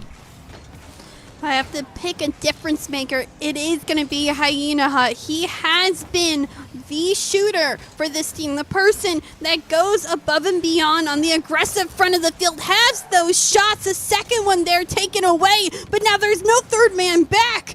Able to just get Zane a little bit off touch, and then this one saved as well. Very quick turnaround from one end to the other. Fossil, the shot, Hyena can't find the save, and right back, University of New Mexico finds the tying goal. At this point, we're seeing which team can peak the highest. You called out Hyena, who indeed is just outperforming right now for Fresno State and made a gargantuan leap for that save. But guess what? The shot from Fossil, just too good. Just on the better side. They have the advantage. They have the tries.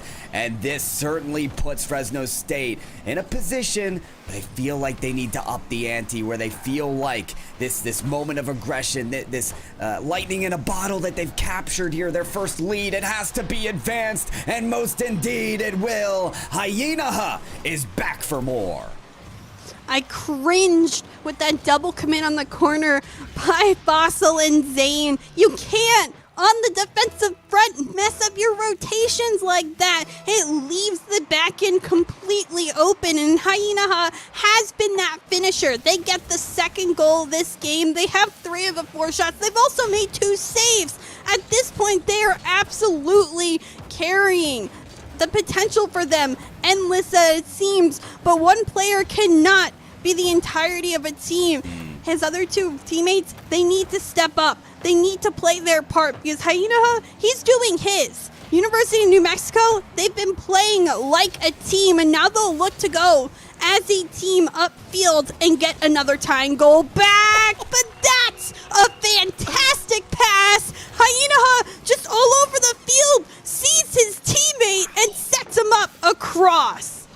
Chixa is LFC. She is ready to coach this team of Fresno State, because you literally just gave them the antidote. You said play as a team. That's as good as a team play as you could see. Fresno State, and again, championed by Hyena, is going to get that unreal shot. Perfect combination. Cross into a shot. For FSU, the lead, oh, how it can be short-lived. They've still got it, but you know University of New Mexico, that finish line is still in sight. They can still take this series with 1 win, and they won it. I mean, we talk about Hyena on the side of Fresno State, but we mentioned Fossil a little bit earlier in this series, and we should mention him again. Has both the goals now for University of New Mexico this game. Equally assists on both of those as well. So each team, they have their shooter. Clearly, they have their position to be. It's just who's going to be the better shooter and who's going to set up more team plays. Definitely those have been working on the front of scoring due to the defense that has just continued to get better on both sides of the field. But much higher scoring game than we've seen thus far. Still over 2 minutes remain, and FSU manages to still hold on to a lead, looking for more. This game has to be put in the encyclopedia of defense. I've just been enamored by the saves and the individual plays that these players have made to keep up to the pace, to be so vigilant to the shot takers and where they think they'll place this shot and be in position to make those saves. Listen, we haven't seen the perfect rotations today, okay? I'm not calling this performance perfect. We talked about the cringeworthy plays, the double commits that we've seen from New Mexico, but that save from Zane, you can see how these players can truly step up to the task and keep themselves in the match, maybe even equally able to take that shot. Red Decide still sees it though. Getting closer to that final minute. We're getting closer to that point where University of New Mexico, we may see them fully enabled on offense. For now, they're looking for those cracks. Well, very soon, they may be forced to open up those cracks themselves. Here comes a cross-field pass and onto the Fresno State side. Good touch here for Eakley to send it away, and still on the orange half. 2 up, 1 down. Zane, the pass, and just poked away by Laylox. Here comes another shot by Zane, just off target. Hyena doesn't get the ball out. Eakley fighting, gets a 50. Can he find another? No, it's taken away. The bump, the deflect, just off target again. University of New Mexico fighting to find their tying goal, but they've been denied. 20 seconds left. It's still off the corner. They're still looking on the pressure. Zane to shoot, but he's again challenged. 15 seconds, and the tension for University of New Mexico has reached a whole new level. They're still on the orange half. A dunk comes through, but a huge clear by Laylox may take all the time away. It's still alive. Don't count him out. This is where, dreams are made of. Eakley, last shot. Pummeled to the ground, which means Fresno State University will survive the series. And not only that, Chicksa, they survived the onslaught of shots from University of New Mexico in that final minute. This was a masterclass of resiliency from Fresno State. I'm so impressed by their defensive performance through the demolitions, through the bumps, through the barrage of shots, and the backboard presses. I mean, Chicksa, I'm so impressed by this team. They are worthy of surviving. Absolutely. I mean, with that onslaught, as you called it, in the last maybe minute of the game, University of New Mexico ends up outshooting 10-7 on the shot count board. But the saves were there. The challenges were there for Fresno State, and they managed to hold on. And I mean hold on. They barely got that clear out in the last couple seconds. It's a really good game, one that they needed desperately, of course, as University of New Mexico, they're still on match point. They just need one more to win, and they only have 2 more chances to do just that. We'll see, can they rebound? And this series in 4, does Fresno State just have all the momentum in their favor now to take this to game 5? Could be true. They may have that momentum that they've been looking for so long. The fire in their belly is roaring, and they're ready to combat their opponents once again. Game number 4 has begun. I will say, for Fresno State, they've got to stick to their guns of what they started to do. The hot and fire-powered offense from the very start of the game. Hyena looking for that first goal once again. They started to find that form, Chicksa. We noticed at the end of the game that Hyena only had about 500 or so points. That's not too far from how many points that Hyena had at the start of the game for game number 3. We're already into game number 4. What am I doing talking about previous game, Chicksa? The moment is here and now. They've got the lead. Just a miss by University of New Mexico on the goal line again, and I don't know where their third man's rotating. Rotation, back post rotation. That is the most basic concept of 1-2-3 rotations, and I'm not seeing that person back post ever. And because of it, Fresno State now has gotten a 3rd goal just from that ball trickling to the back post and a cleanup coming through to finish it off. It's a great way to penalize sloppy rotations. And University of New Mexico, we mentioned the double commits earlier. Those rotations need to be cleaned up, or else Fresno State's going to keep penalizing. In fact, they're going to keep attacking. They've managed to find their stride when it comes to offensive pressure. And University of New Mexico now looking to create their own with some demos and again winning that boost war, but the challenges have come through. We're back to midfield to reset this all back up. Oh, the challenges, the demos, it could all be part of that disruption play that University of New Mexico truly needs to get back in this game. And it surges them, it enables them, and Fossil to Zane, that combination is just too good for Fresno State to combat against. The equalizer comes, and boy, does this series just continue to be a barn burner. Tell me how Fossil sneaks that ball through both of those defenders. I mean, he had the size, you know, circles fit in circles, they don't fit in squares, type of hole. He fit the ball directly in that little circle-shaped hole, and somehow it managed to sneak on in. I mean, tell me how that geometry works. I really don't know. I mean, numbers. Sometimes not our biggest strength here in the booth, but it's fine. We can count. Sometimes. I don't know. Pythagorean theorem, I'm trying to bring out what I learned in school. I don't know if it's applicable. These college students, I'm sure they know a little better than I do. But regardless of that, whether you have your protractor or your compass out to hit these angles, Fossily's finding a way. And Fresno State University, they're looking for a way as well. Looks like they'll have an opening on the field as well. What is this, pitch down the field? Hyena is there in position, but couldn't finish the play. Zane, smart to bring in those defensive reinforcements in, even at a moment's notice. You can tell this team, they're proactive. They've usually got that last man back at all times, even if those rotations have been sloppy. Equally, that's not a good flip, and bad and poor position still manages to get the save.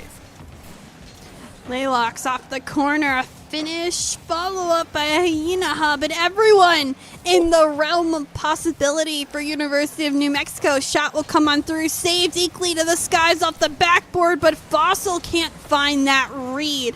There'll be a reset and a counterattack here for Fresno State. Can they manage to find a shot? Great pass. Hyena, shot. It's good. It's on target. Fresno State with the lead again. And who better than Hyena? The dump from Regicide is just perfect to, guess what, enable the best shot taker on Fresno State University. Sometimes it's just about feeding the beast. And if that's the player that's on fire, then give them all that they can ask for. 2-1 lead. Will it stay just like that? It doesn't look like it, with all the more opportunities that are transpiring here in this game. A University of New Mexico team that is down is a dangerous one for sure. Eakley looks for a smart read off of the backboard of their opponent. Eakley, another read off of the post. The setup for Zane is denied. Hyena plays big once again. He looks upfield too, and it's still dangerous on the counterattack. Regicide the shot, but saved away by Zane. Follow up by Laylock. Someone else to come in. University of New Mexico throwing cars on the goal line. Fossil upfield and up in the air. Demo to relieve some of that pressure. Again, similar situation. Just a minute remains, and University of New Mexico down by 1 again. Can they find the tying goal this time, or is Fresno State going to squeak by again and go to game 5? We will only see as time will tell, but Fresno State looking more powerful than ever on the offensive foot. Couldn't agree more. They're looking so much more powerful in these situations. They're normally on their back line. They're normally trying to put away or take away shots from University of New Mexico. Now they're in that position. Half a minute remaining, looking for clears. Even Laylocks trying to pick up that clear for a counterattack. It's not going to sort out, especially with the shot from Eakley. Regicide's able to read it, get it past another defender, and with a shot, maybe even a goal here, they can put away the game. Take it to 5. That's exactly what they're gonna do. Hyena, say it again. A second goal in this game, and that could secure it. What a setup, and who to come through then Hyena. He is the second man. He cleans up the plays, and his shooting accuracy has been on a point. Regicide, great play to be selfless. Leave that ball and instead give your shooter the opportunity to find that shot. But University of New Mexico isn't going down without a fight. Zane will clean this one up with the pressure of his teammates. Now we have potentially kickoff heroics to play out in the last 5 seconds. The best strategy has to come out right now, and it's got to be an aggressive one from University of New Mexico. They're going to win that right off the kickoff, but Hyenaha, as always, in perfect position to send it away. Just hit it to the ground. That's all they need. Kept alive for no longer. Fresno State University win game 4, send it to 5, and Chixa, listen, I'm not normally biased for one team or another, but when we have this good of a match on our hands, I'm biased towards a game 5. I think every caster always wants the series to go to the length. That means the game is good. We always have something to talk about then. And I mean, we love to talk. What do you got to say? We're talking now. So when it comes down to it, the game just keeps getting more and more complex. Hyenaha has hit new highs.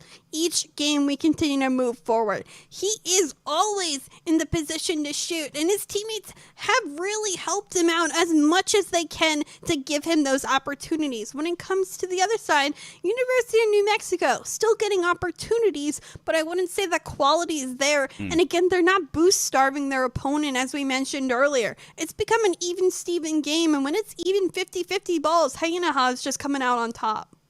Oh my goodness, exactly, Chixa. Listen, I love what New Mexico has done in terms of disruption, boost stealing, and demos. We had 9 demos from them in that last game, but you mentioned quality, Chixa, and that's the key word right now for University of New Mexico, because unless those demos are well timed and unless those boost steals are well positioned as well, not from the midfield but from their opponent's half, they're not going to be able to enable those chances to the greatest degree that they can.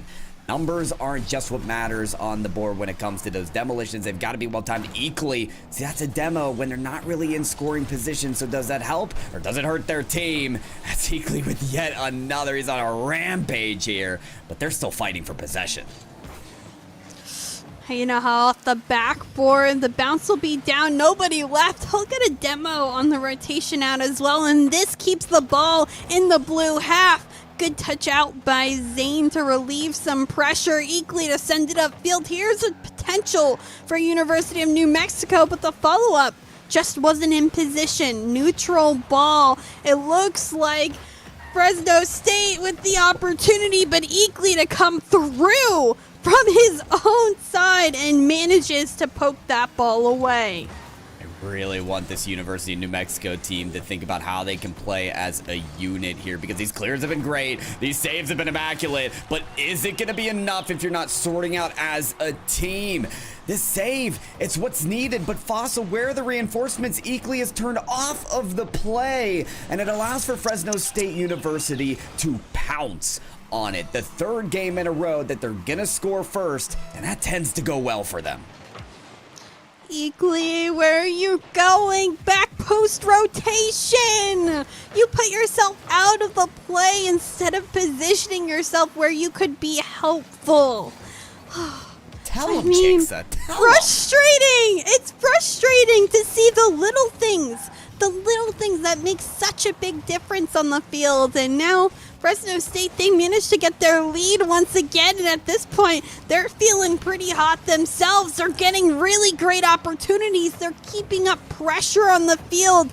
Eakley manages to get this one out temporarily, but the miss on the follow-up in the 51, and already back, Fresno State has an open net to shoot on. Hyenaha to get yet another added on to his goals, and Fresno State manages a 2-goal lead now. Listen, some teams react well to disruption. I would say Fresno State University, having weathered demo after demo. We saw 9 from their opponents in the last game. Nice save by Regicide. Actually, still an opportunity. Zayden is up for this. Oh my goodness, Regicide still another save? Fantastic. But I would have to say the disruption reactions from University of New Mexico could be improved. It was like one demolition, I think, to completely sort out their rotations, and then you saw nobody back on defense.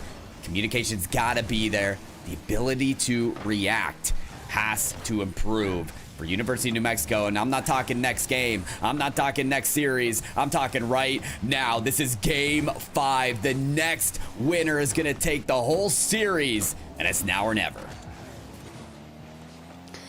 to the skies. University of New Mexico still fighting to keep this ball on the orange half. A dunk will do it temporarily, but a good clear.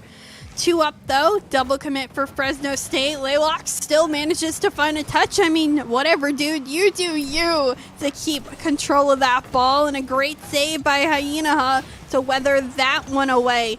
Demo again, but I think the rotation will still be good enough. Double demo by Eakley. That could have been dangerous, but Laylock's able to win this one and keep it on the blue half. New Mexico trying to get feisty with this one, but it seems like the defense has stayed strong. That one across the goal line, but Eakley just a little too slow to finish. You can tell with those pinches, they are out of options. They are done with the standardized form of Rocket League. They are putting everything out there that could potentially work when you're in desperate situations like this. It at times calls for desperate measures, so why not the pinch? Why not the long clears that send everybody up the field? No reinforcements here. Fossil, the third man, has to roll right into this ball. It is truly now or never with 1 minute remaining. The double commit there for Eakley's not going to sort out in favor, and Zane, the next person rotation, is eliminated from the field. Desperate gets to even worse. I don't even have a word for that, Chicksa, but New Mexico, they need something. I don't know if they're going to manage to find it. It's been Fresno State that's staying on this ball. Hyena just buying time and ticking that clock away. A 50 win by Laylocks will do a justice. I think that may just be the nail in the coffin for Fresno State. They have a 3-goal lead with 30 seconds left. Miracles is what University of New Mexico needs, but I don't know if they can manage one at this point. Listen, the moment in Game 3 where Hyena, their potential was unlocked, this series was simply over. If you can't contain the beast, then you just gotta accept the results at this point. 15 seconds, 3-goal deficit, maybe more on the horizon for Fresno State University. They're single digits away from closing what has been one of the most entertaining reverse sweeps and one of the most soul-crushing as well for University of New Mexico. There you have it, folks. Fresno State University complete the reverse sweep and win the match. I mean, for our first Mountain West game on Esports U, I have to say that was a pretty fascinating one. And then to make it all better, Fresno State ain't leaving. Our next matchup is Fresno State versus Colorado. So this team that we saw get fiery hot, ready to play, better and better, they have all the momentum in their favor. I'd be pretty scared if I was Colorado right now. Yeah, that's sort of the issue, isn't it, Chicksa? Is the way the momentum has gone in this series, having dropped the first 2 games, but staying in there. Fresno State University on hot is an understatement. They are in a blaze. It is a bonfire in the middle of this team that is roaring about to empower them in the next series. We'll get there very quickly, but one more last point about University of New Mexico. This is still a team to be scared of. I think you have players on this field that, I mean, even Zane was coming up big with some momentary saves, some great positioning for the shots to take down. That's still a team that has a lot of potential in Mountain View. Absolutely. Yeah. Well, with that, we're going to go to a quick break. Make sure everyone gets set up or ready for our next matchup. As we've already prefaced, it's going to be Fresno State and Colorado. So everyone, grab some popcorn, grab some drinks, and we'll be right back.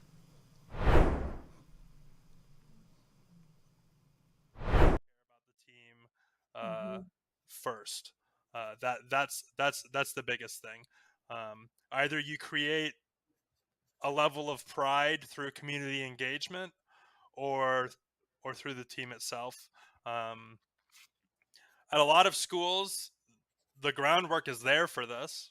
Like, there are schools like UBC, Ohio State, with Buckeye Gaming Collective that have clubs that number in the 2,000 to 3,000 range, right? So they have a base to begin with. At a school like Maryville, like we kind of developed it the opposite way. When I came in and started building our esports program, we had 3 kids in our esports club. And so we've kind of built the team, and then the club has followed, which is kind of the opposite for a lot of schools. But I think that we have to develop tribalism, and that starts with meaningful live events. And the more that these events, the longer that these events continue to be like only online, the less effective it is in creating that final goal.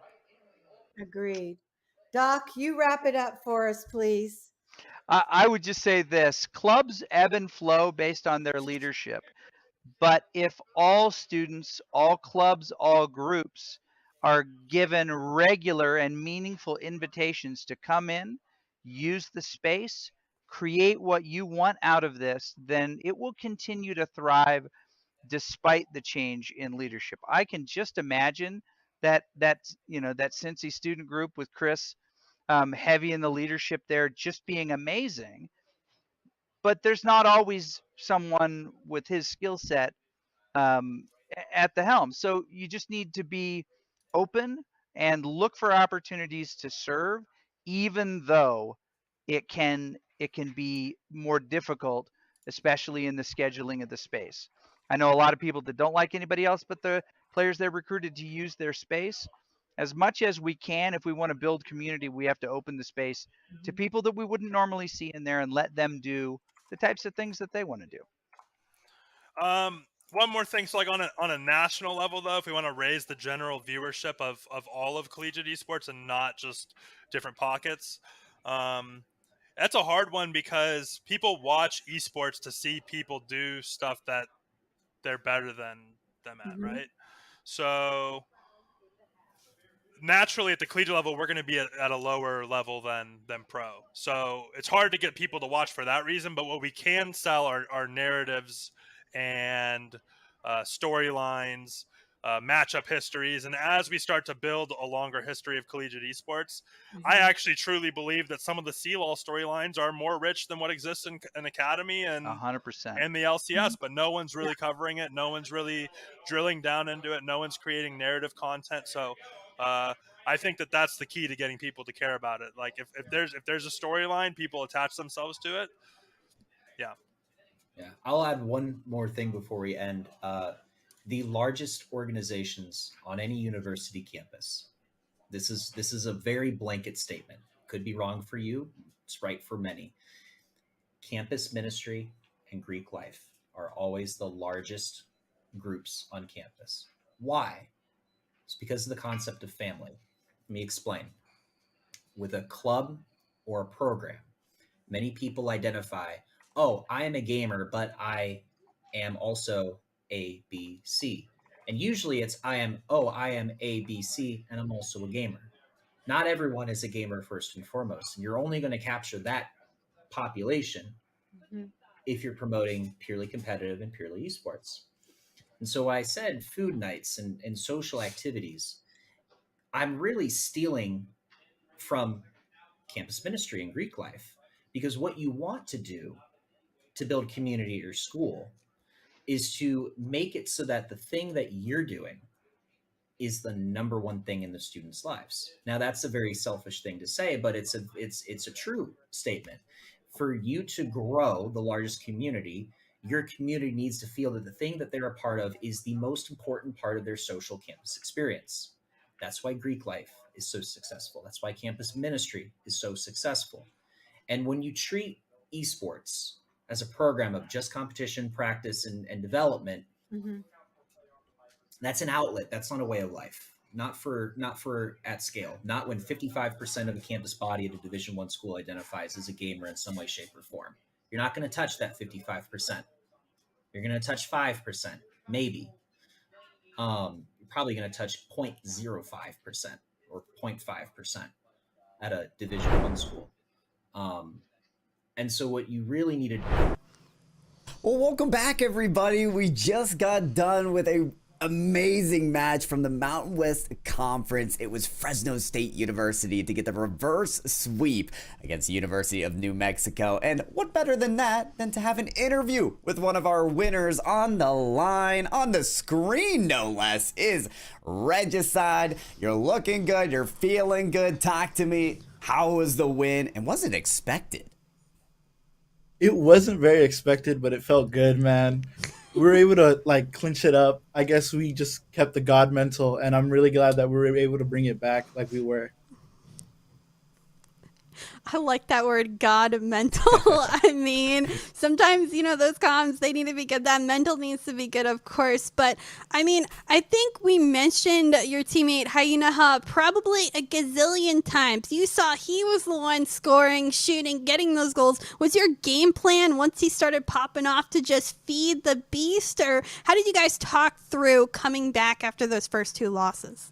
Although we didn't plan it, I feel like we were feeding him a bit. We were setting him up to shine because we were hyping him up in chat as well, and he was popping off every time.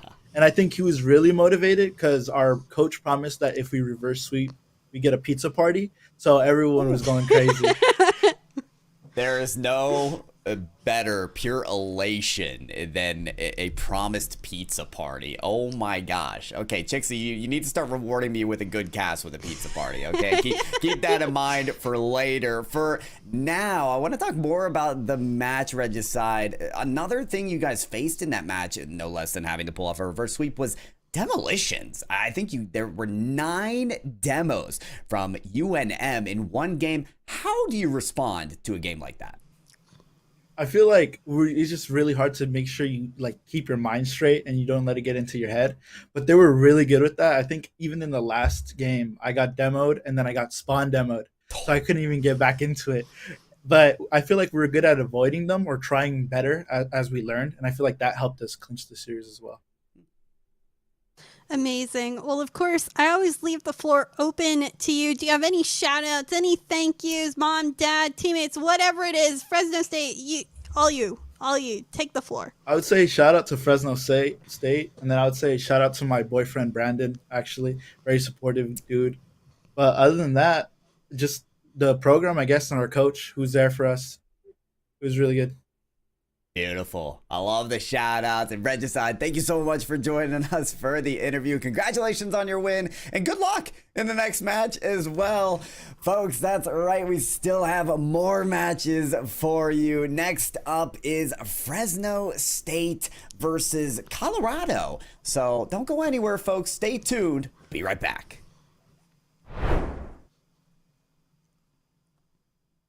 Build that community authentically by, as Doc said about Dan, what are the people prioritizing, and do that. And how do they enjoy their life? What would they find meaningful? Do that. And then do everything else, because the financials and everything else, the planning and all that matters too. And that's why we have a talent problem in Scholastic Esports. But I will wrap up and say for the national level, Dan's completely right on narrative.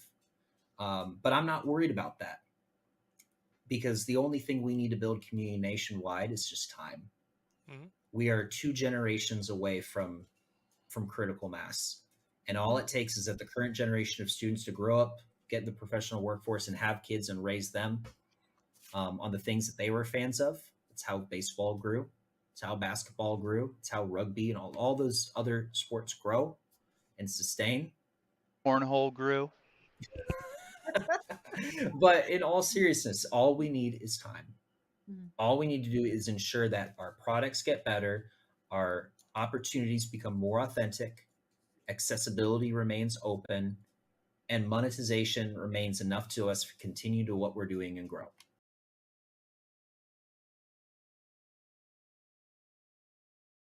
Hello, everybody, and welcome to the Collegiate Esport Commissioners Cup 2022. Once again, I'm still Septulence, but this time I am joined by the CEO of New Street, Eric, who's going to get to tell us about NFTs, which I'm really excited because I told you this before the interview. I know nothing. I'm like a newborn baby about this. Yeah. So I would love to hear kind of about what you do, and then we can talk a little bit more about the esports side of things. Yeah, so absolutely. We'll get into the NFT side in a second. But just to quickly explain what I do, Yeah, of course. Eric Witchen, thank you for the intro, CEO of New Street. And New Street is a media and analytics platform for collectors.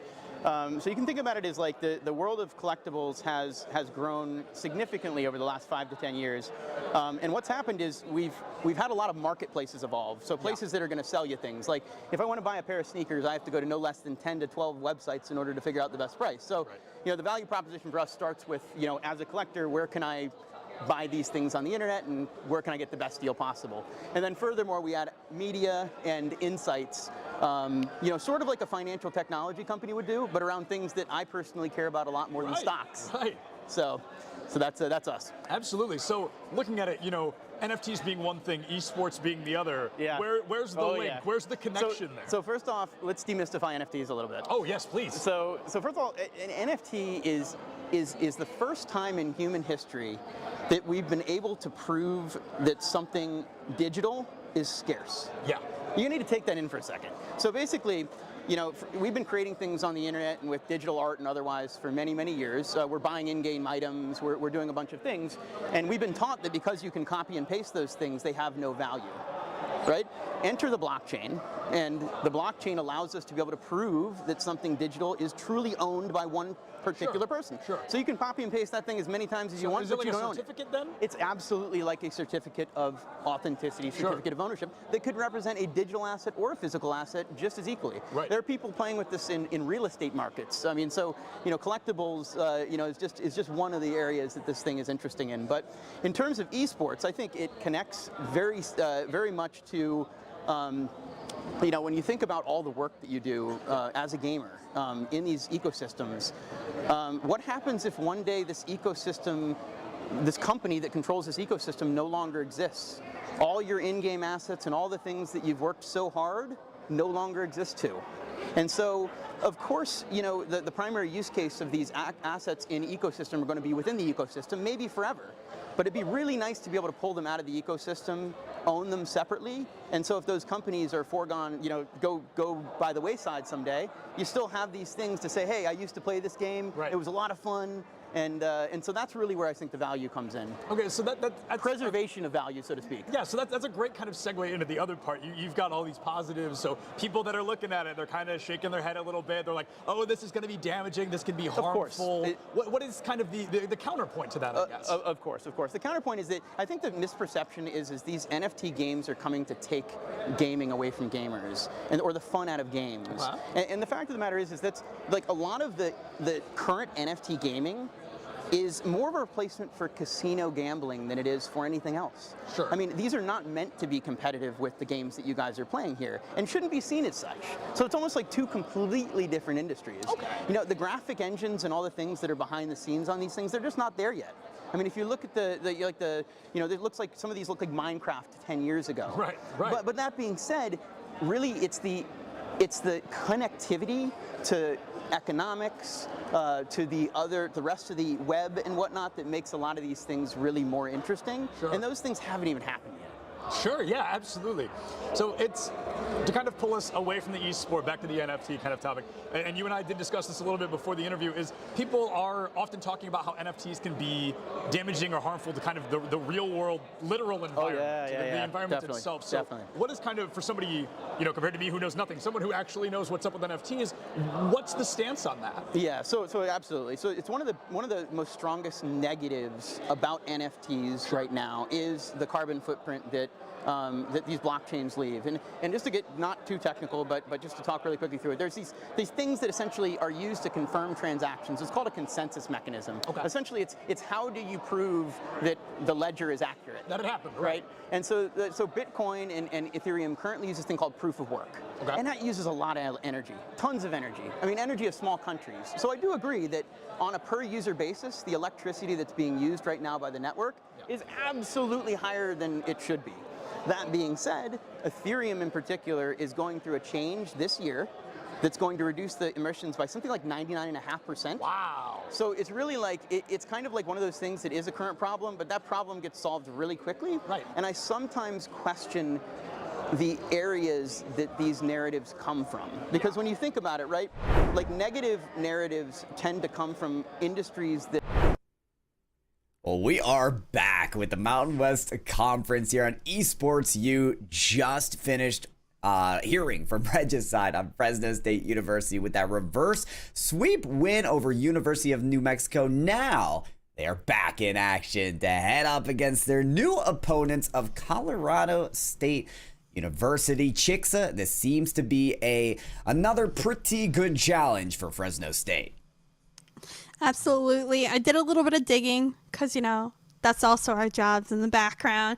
Took some start.gg, typed up all the names, and bam, Colorado State University seed 42 in CRL when they play. But I did a little search of who's on the field. It seems like Shu, Super Turtle, Halo, they haven't played since like 2020 apparently. I don't know, but this team apparently has a ton of background behind them. So I'm excited to see if they may just have a little bit more experience on the field. Well, you know what, Chicks? I recently took a week and a half break from Rocket League, and when I came back, I was feeling so refreshed. So I can't imagine a 2-year break and what that's going to do for these players. I'm sure they're ready to go. They've dusted off the rust, and I'm sure they play Rocket League more than that as well. Folks, they're going to play Rocket League right here, right now, for the Mountain West Conference on the broadcast. We've got a best of 5 ahead of us, and we've got Fresno State in blue, Colorado State in orange. And once again, Chicks, 5 minutes on the clock. Well, okay, they're a little ahead of me. 4 minutes, 50 seconds. And it looks like demos coming out early for Fresno State University. As we mentioned previously, they reverse swept their opponent. Hyena being fed out of his mind was playing off the charts, but it's difficult sometimes to keep that momentum forward, keep playing the same that you were, and continue to dominate on the field. Consistency is key, and we'll see if Fresno State can hold on in back-to-back series. It seems like they have the aggression to start, but can they save this one on the goal line? They will. Right now, 0-0 scoreline, almost a minute down to start, and that one almost knocked on in by Laylox. Oh, goodness. Okay. This is great pressure, but that is the second double commit that we've seen out of Fresno State University. They had a great save and a great couple shots there as well, but I'm worried about their synergy on this team. This is not a team that we know to have double commits on the field. They were able to minimize that a lot during the last series, but is this Colorado State team a faster paced team that is going to force those mistakes out? Something Chicks is telling me yes. I mean, Shu with the Season 8 GC title. I mentioned they've been playing at least for 2 years. Experience sometimes will do it justice, and that's a great way to start off some momentum on the Colorado State side. They pushed that one on in off their beautiful read and double tap. Not the easiest shot in the world to make. And now Fresno State, I mean, not unfamiliar from coming out from behind. We'll see if they can manage to get back in it, but Shu finds a second, and that one just slots on in. We were talking about who was playing on this roster, right, and whether these were the starters, right? I'm imagining a replacement of this player, Shu, is too big of a shoe to fill, okay? This player's got it all. The double taps, the crossbar down shots, it's all too good. And I feel like we're only seeing the beginning of this Colorado State University roster. Shu with another shot that was almost as precise as the former ones. Fresno State, they've got a lot to work against. Ooh, we'll see if they can manage, but the pressure just keeps on coming from Colorado State. Another 50 in midfield off the backboard. Halo to the skies. Can't find that one on in, but still the pressure isn't stopping. Midfield control as well on the side of Colorado State. Finally, this ball to trickle into the orange half. Laylox sets up Hyena here, but he just can't find the touch quick enough. This one is soon to be cleared on out. A couple of double commits, a little concerning. Let's communicate here, guys. We want that on the field, but nonetheless, it seems like no one penalized just yet for those mistakes. Not quite yet, though. We do have Fresno State still working off of that 2-goal deficit. And this game being played so vertically once again. Down Broadway Street is where Colorado State University love to work this ball. Forget the width of the field, forget the horizontal approaches. It is all about those backboard clears to those quick counterattacks at the midfield. Though, from the side, Shu is trying to get something going with a solo play. It's not enough, but the 50-50 from Super Turtle surely is. Laylox wins that one out, coming from the ceiling. The pass to Hyenaha just doesn't connect. That's a missed shot from Hyenaha, and earlier we saw a pass disconnect from the backflip instead of the double jump. So a little bit of freshening up for this high-powered offense that Fresno State could be.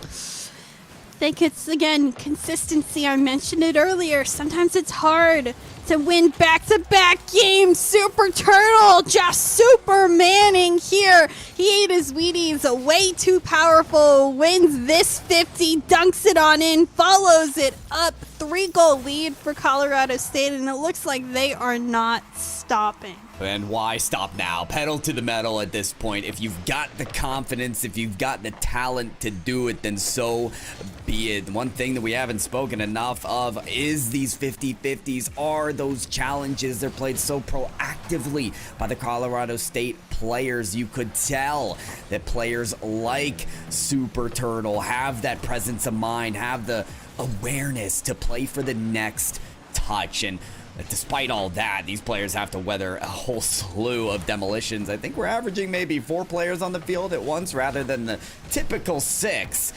Regardless of that, it's not enough disruption for Fresno State to get on the board just yet, Chicksa. You know they don't want to go out of this game having had to deal with a shutout.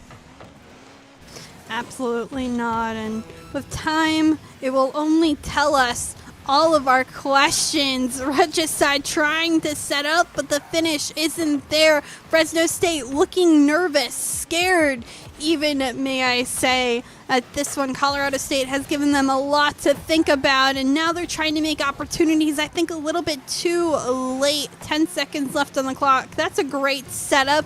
Touch away, clear is all that Fresno State needs. Can they manage one shot? The ball will touch. Colorado State winning game 1 3-0 fashion.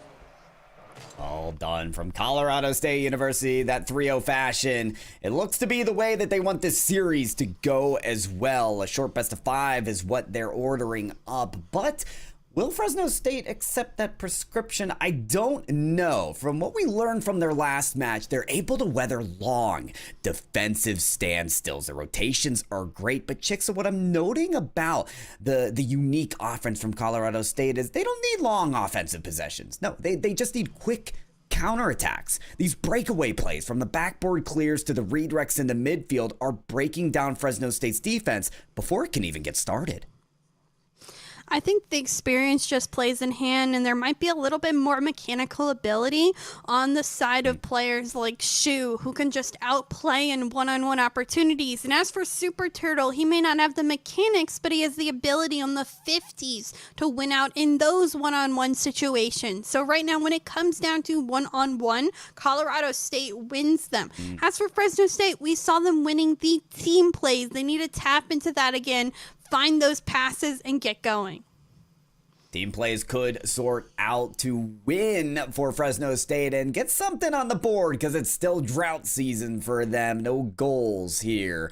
Maybe game 2 will show a sliver of a sign for that. Remember, this was the team to reverse sweep in the last match, so maybe that's what they're setting up once again, just warming up to the plate. Chicks, I will say, as game 2 begins, you couldn't be more right about these team plays. It was about feeding the beast of Hyenaha as well, right? And I saw a couple passes go to Hyenaha, and maybe it was a feels backflip moment, maybe it was a missed shot, but I just think a little more precision, a little more warming up could suit this team better. Absolutely, and again, please rotate. Third man, back post. Please, please, please don't bunch up and double commit. That'll really help out all the chemistry on the field. A good shot here for Hyenaha, saved away by Super Turtle. and it looks like Fresno State may get a couple more opportunities before this one gets cleared away. But possession now favoring Colorado State, another 51, and good thing Laylox was back to send that one. Super Turtle shot. Nobody there to save, and Colorado State finds themselves with the lead yet again. And my favorite thing to see here is not just the ball in the net, but Shu in there as well, just being a complete nuisance to any defender that's trying to get a piece of that ball. Fresno State, I mean, there's no room to breathe. Even when they're on defense, there's players of Colorado State just hounding them and relieving them of really any duties on the ball, because how can you when you're being chased down? A lot of unique maneuvering for Colorado State, whether it's through disruption or great solo plays to get them goals on the board. Shu, those are angles he's hit before. That one's not going to sort out for him. The follow-up's going to miss as well. Another here is going to miss from Halo. Some chances again for Colorado State. Can't make them land, but they are looking threatening.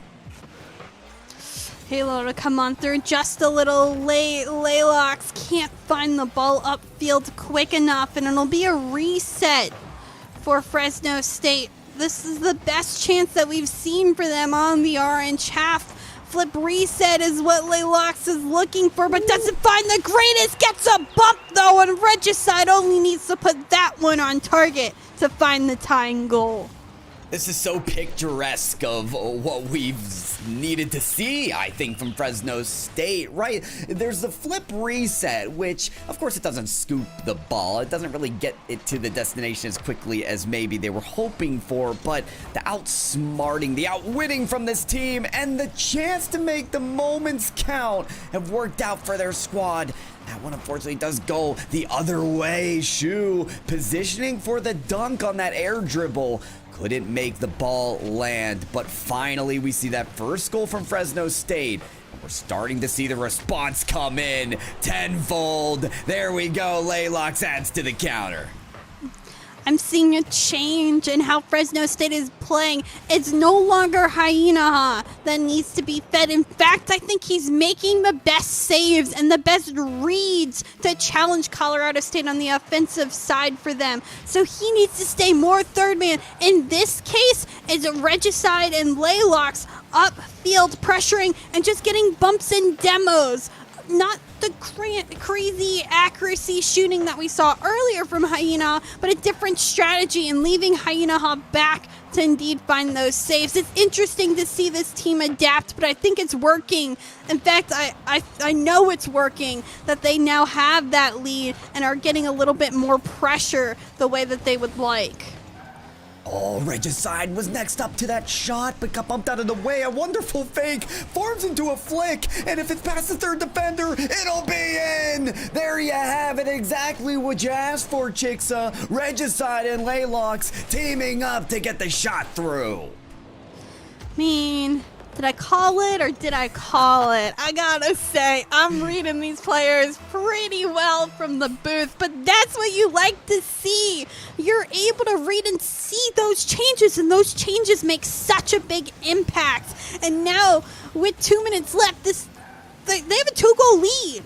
They managed to come from the ashes, come out, and now give themselves a nice buffer in what looks like a Colorado State team that is wondering what did they do wrong to now have the reverse. Regicide and the rest of the team searching to continue that pressure and just burn this clock in game 2. 90 seconds can still sometimes in Rocket League be a lot to burn, but there's a chance for Fresno State to do just that. A roll 1 could even help them, as this goes from a 3v3 to a 2v2 for as long as they want to keep that car lock going. It's still there, fender to fender, as Laylox trying to get this ball away. Looking a little short-staffed here, Fresno State, on the defensive end, but that's how 2v2 can go sometimes. Laylox rotating in, and that's an awkward angle to be at, but it is enough still to keep the shot taking away from Colorado State. A smart bump there keeps the ball at the other end. Regicide, a front flip to get that ball off the crossbar, and Halo's ready to read. We've seen this tempo of the game change quite a bit, and that roll 1 persists, but the score stays 3-1. For how much longer? I think this may be a good tactic to burn clock time for Fresno State. A 2v2, sometimes easier to score, but in some respects harder to score. There's just isn't as many opportunities, but some unfortunate misses give Colorado State the opportunity to shoot, but they haven't been able to put them on target. Halo, one-on-one situation, Regicide to beat, and this 2-on-2 situation has certainly worked out in their favor. 10 seconds is all that's left, and I think they can burn that to take game 2. It appears that will be the way. Shu trying to give a last bit of hope to their team, but there you have it. 3-1 is the score that wraps up the game. A tip of the cap to the players that held on to that role. One, the unwritten, the most written of unwritten rules in any video game, and this esport, it stands tall. Checks out, we got to go back, though, to the adaptation plays that Fresno State came in with in game 2. You even mentioned it in the green room, is that this team has a coach. Okay, they are actively talking about what to change mid-game, mid-series. And with Laylox and Regicide going to that offensive end, it seems to have been the antidote for them. Yeah, doing a little of my research, of course, as I like. Fresno State just doesn't have a one team, at least maybe just one team competing in Mountain West, but their esports program is broad enough to have a coach to throw pizza parties. I mean, yeah, that's a benefit, a bonus per se. So they have the opportunity to learn and change. And I mean, we mentioned a little bit how they changed, and the fact of Hayanaha having 3 of the 6 saves that game, being that defender, and instead Laylox and Regicide working that upfield, instead getting those 50 wins, the pressure, the demos. They were working the field differently, but it worked against Colorado, and finding that thing that works against a team and using it to your advantage is how you win games. And it won them game 2. But can it win them 2 more games? Is the adaptation going to be in the favor of Colorado State this time? All kinds of questions, but little answers until the cars get on the field and they're driving around. We already got that going. Game 3 on the board. Shu wants to come out with a booming play, removing Laylox from the field. I think there's a sense of potential redemption, especially from those players that were caught in roll 1 for the last 90 seconds. They're coming out of the gates hot on this one. Fresno State looks to be the ones coming out on the offensive side first. They've managed a couple shots here to start off this game. A great pass, Regicide, blocked away by Shu, and Halo looks to take over. Shu as well, up towards the sky. Super Turtle attempts the read, but good save and good defense for now for Fresno State. Still, they desperately need to get out of their half. A demo attempt, this net's open. 3 play. No. Not like this. Oh, dear. Well, that's one way to ensure that your team doesn't score the first goal, whether it's confidence, cockiness, or what have you. The game has gone the other way. Chicks, I don't have words. Hopefully you do. I don't have words either. I was hoping you would keep talking. Hence my just stop talking. I'm kind of mad. Can I get mad at them? Yeah. Is that allowed? Oh, get mad. Tell them, Chicksa, please. I mean, I don't want to speak my full mind, but I will say I am pretty mad at Fresno State right now. You lost your opportunity to get a lead and gain momentum. Got a little too cocky, and now look at it. Smacked in the face, bam, bam, 2 goals. Come on. No, just exactly. No, disapproval. We are shaking our heads. You can't see it. It's exactly what we're doing. 2 goals. Is it a worthy enough punishment for Fresno State, or are there more goals to come for Colorado State University? They seem to be on a hot streak now. They say that's not an opportunity. we're going to give up. Super Turtle out of boost, out of possibilities to keep up with that ball. Laylox, I mean, this is really the redemption arc here. It's got to start within this game, because having given up that goal for their team, it feels like that's the shoulders that this now rests on in terms of getting Fresno State back in the action. Regicide here to set up Laylox, and, you know, a well-deserved play. I will give them the claps.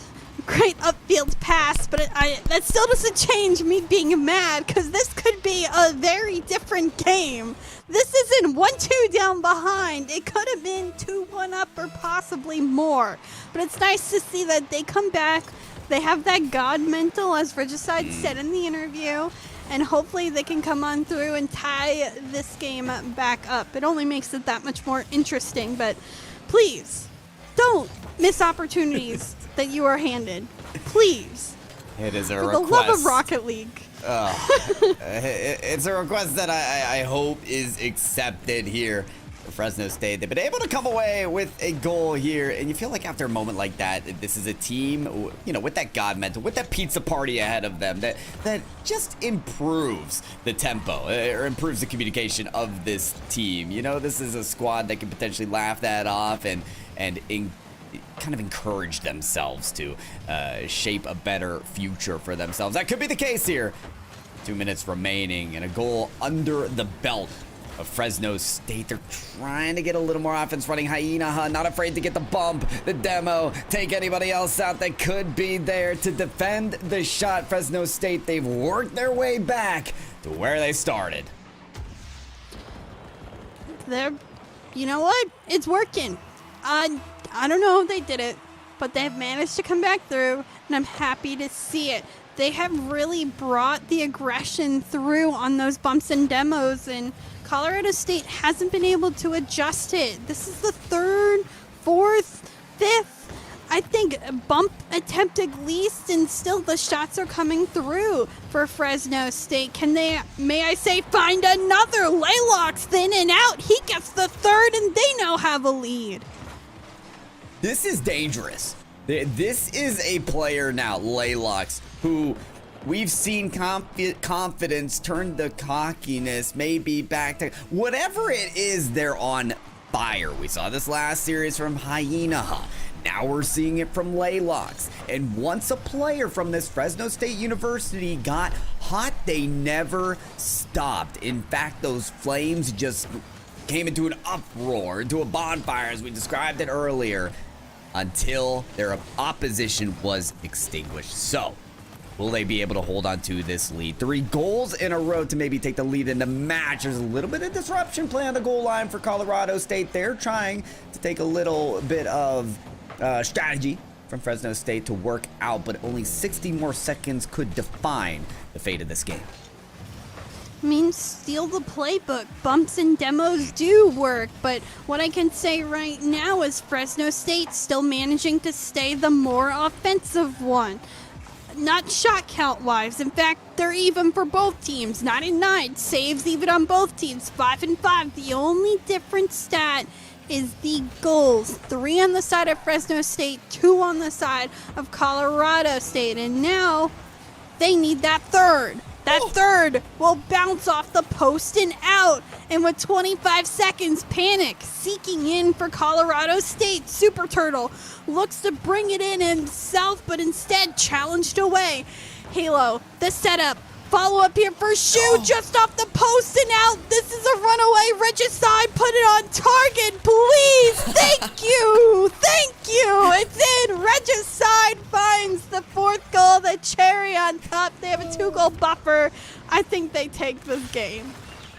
I love that Laylox flying in, trying to just, you know, ensure that the shot goes in. No more shenanigans around the goal line for Fresno State University in this series. Only shots, only goals, only finishing plays that put them on top. Fresno State University end up in the lead in this match. This is a team, Chicksa. You know, we've talked about the offense getting reshaped, with Regicide and Laylox taking the spear and spearheading and taking the torch, really, and lighting the way for this team on the offense. But historically, and I mean from tonight's perspective, been incredible on defense. What they did in the last minute of this game was nothing short of exceptional, firing away everything that Colorado State had in their arsenal. They're making it work on both ends.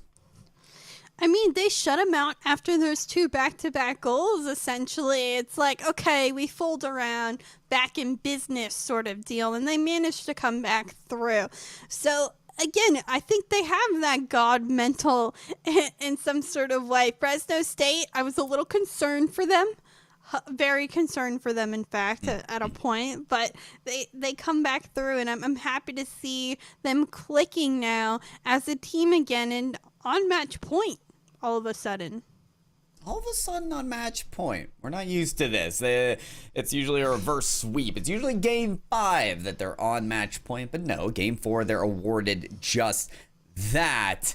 They're going to have to do, though, in order to win in this game 4 is contain players like Shu. That was 7 shots that Shu was able to register throughout that game. Absolutely one of the most threatening players on the field right now. And sort of that player that you might have to double team if you're thinking at Fresno State on defense. And already off the kickoff, this is not looking good for them. Not the start they were looking for. Really awkward defensively, and Colorado State happy to punish. An unfortunate touch by Hainaha. If you have that ball rolling on your side of the field, you don't touch it towards your own net. You put it towards the corner. And sometimes mistakes like that get penalized. But you know what? It's early in this game. We've seen Fresno State come back before. I think they just, again, need to get back in it. Mistakes early, they can be repaired. Mistakes late cannot be repaired. So game early, set up. Colorado State looks to be the aggressor first. Can they maintain that aggression and gain more of a lead, since they haven't been able to really hold more than a 2-goal lead at any point in the game? That's right. Yeah, it's almost as if Colorado State have to keep Fresno State in a state of like disruption, or in a moment where they're kind of throwing the game away themselves. This is certainly not going to be an opportunity where they're doing that. In fact, this is full on pressure from Fresno State. It feels like they know the moments when you got to throw everybody at the net, and they're able to do it. Shu runs into Super Turtle sitting there on the goal line from the backboard. He throws his teammate out of net, and because of it, the floodgates open for Laylox to make that shot. Those little mistakes on the panic on the defensive front, one-on-one between Halo and Ho managed to find this goal. We're racking up the tally on the scoreboard right now. This is 3 goals. The first, that's 75 seconds here. The defense just not looking the way that it has for both of these teams throughout the series. Sometimes it's not even demolitions or bumps. They're disrupting them. It is simply the inability to go back to your core fundamentals of Rocket League and be able to shadow defend plays, or be at the back post, or be in position to take away these shots. It is all hands on deck for the offense of both teams to punish the vulnerabilities we're seeing on defense right now. Question is, who can score the more goals? Colorado State, they earn their lead back, and Halo's gonna want to put more. Oh, takes on that tally. Shu drops it down. Super Turtle wants to redeem themselves and get that goal to go through. Can't find it. Regicide, clear out to Laylox. Crossbar down, but won't land in. Shu lands on the backboard to instill another touch on this ball. They're all going at it. Halo needs to get this away as well. Whew. It's all hands on decks here, Chicksa. Everybody's firing away. And still, Fresno State manages to stay on the offensive side. A great pass to Laylox, but another save will come through for Colorado State, holding on desperately to that 1-goal lead, but still half the ball game is left, and I think they need to maintain more of a lead for themselves. Where's Colorado State's 2-goal lead again? Nowhere to be found since the game is back to being tied up. A fantastic pass from Regicide to Hyena. And now late game territory. Oh, what's that, Chicks? Sorry, I just got off the phone with my local funeral home, renting out the coffin as we speak for Colorado State University. Hyena is enabled again. You do not want this if you are an opponent of Fresno State University. When Hyena is firing away shots like that, when Hyena is being fed passes in the midfield, that is dangerous, no doubt. Now Hyena is reading defensive plays like that, slotting into the rotation and getting critical saves. Still there, no flip for the Musty quite there, Hyena. But try again later, it might come through with how fiery they're looking. Shu wants to turn it all around. I'll revoke my rental now. Nice shot. I don't think anybody thought this one was just under the bar, but it sneaks on in by Shu, who we mentioned earlier is a showstopper as well for Colorado State. He makes big plays. He opens up the field. He has 4 of the 6 shots of this Colorado State team this game. Clearly is the one to make those shots count, but still hasn't been able to find more. This one to go out towards midfield. Regicide up towards the skies. Laylock's up with him. A little bit dangerous on that double commit in Hyena. Now back only to repair the mess that his teammates have made on the defensive foot. Fresno State, we've seen you in this position before, and you were able to crawl your way back, claw into a position where you can win again. But will the redemption be seen in Game 4, or will we see Fresno State in another Game 5? It's moments like these where Fresno State are starting to work up the pressure. You can believe in a team's ability to come back once again. Laylock's in poor position at the midfield. The pass between Halo and Shu goes intercepted. Fresno State will not allow themselves to be cornered in the final moments. Demolition on the goal line opens up the net, and Laylock proceeds to score. They're on. They're at it. And they're making this game for a close one. You gotta love the demo, and all 3 blue cards are up in the orange half. That is go big or go home mentality. They make the most of the play. Now what happens in the last 30 seconds is gonna make that all the more interesting. Fresno State, match point here, fighting to end this game in 4. Other side, Colorado State fighting to stay alive in this series. Maybe a little bit of bad juju on that front, but it doesn't matter. Regicide receives the pass in midfield, manages to take the shot, and like that, Fresno State has the lead with 10 seconds left. Well, here it is, Colorado State University. If you want a chance in the series, you got to make a moment count here on the kickoff. Super was caught on the wrong end, collecting boost, not able to save that shot. Can they have the redemption arc here? Laylock's going to be next to the ball, but can't get a touch. The ball still alive unless it hits the ground. Halo looking for Super Turtle in the midfield. It's double commit from Fresno State to get back to that ball, but it lands on the ground. Fresno State, they come back once again, 2 games in a row to close out this series, and that is your champion of the night, no less, this series, Fresno State University. Wow. Laylock's became a confidence monster for Fresno State, and they do take this series in 4. It looks scary at first with their first game loss. It looks scary when they didn't take that goal opportunity earlier. In fact, I yelled at them for it, and I will yell at them again if they ever do it. But a well-deserved victory nonetheless. They come back through, make all the difference in the world, and they pull out the win even when they were down. Oh, they pull out the win. I mean, wonderful job, wonderful redemption.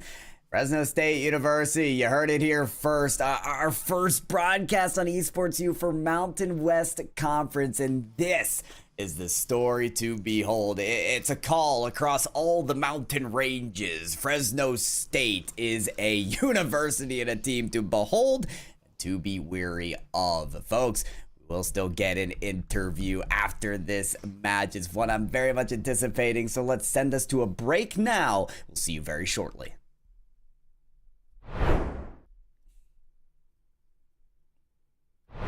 Something to succeed. And you look at the things like crypto industries or whatnot. And there's a lot of industries that stand to lose if crypto wins. So I'll just leave it at that. But there's a lot of false narratives being perpetuated, especially around the environment. And the fact of the matter is whereas they are currently concerns, they very quickly become non-concerns. Sure. And a lot of actually the current blockchains that are being used actually already uses consensus mechanism. Okay. So really take very, very, very little power. Yeah, so I guess the question is, are you afraid that even after they fix this, the 99% goes on, sure. Are you afraid that's going to damage the longevity of this idea, of this concept? I think that it has the potential to, right? Sure. Because we're still in the early adoption phase. Right. And so anytime you get a narrative as strong, especially environmental ones, which I am very attuned with, environmental concerns, it alienates a large group of people. So there are groups of people, that like lobbyists for all intents and purposes that are taking the counterpoint and are essentially lobbying for the crypto industry. So lobbyists everywhere, basically. Yeah, and I guess, so we've covered the NFT portion, we've covered a little bit of the gamer portion, but a gamer watching this, somebody gaming. Absolutely. Where's the benefit for them? What's the benefit of kind of the gaming NFT? Absolutely. So I would say right now, very little. I'll be honest with you. Sure. But it's coming. And where it's coming is in the ability to own these in-game items and digital objects that you worked so hard to collect, that commemorate things that you've done, things that you've won. It connects to a lot of different things, particular in esports, but also just in everyday life. Yeah. Ticketing for events is there's a lot of ticketing vendors that are moving to this as some way to keep these tickets immortalized in your wallet forever. Once in a while I'll find a little piece of paper that reminds me that I went to a concert in 1987. Right. But generally speaking, that I don't find those that often. Yeah, absolutely. So there's a lot of really cool things, and I think that a lot of people get sort of, any nascent industry is going to have cash grabs and scams. Right. The internet had that in '99 and 2000 as well, but here we are. So, that's kind of how I think about things. Yeah, absolutely. Well, hey, thank you so much for your time. Absolutely. I know that I have learned a lot. I hope people watching have learned a lot as well, but I really appreciate all that. Thank you so much. Appreciate it.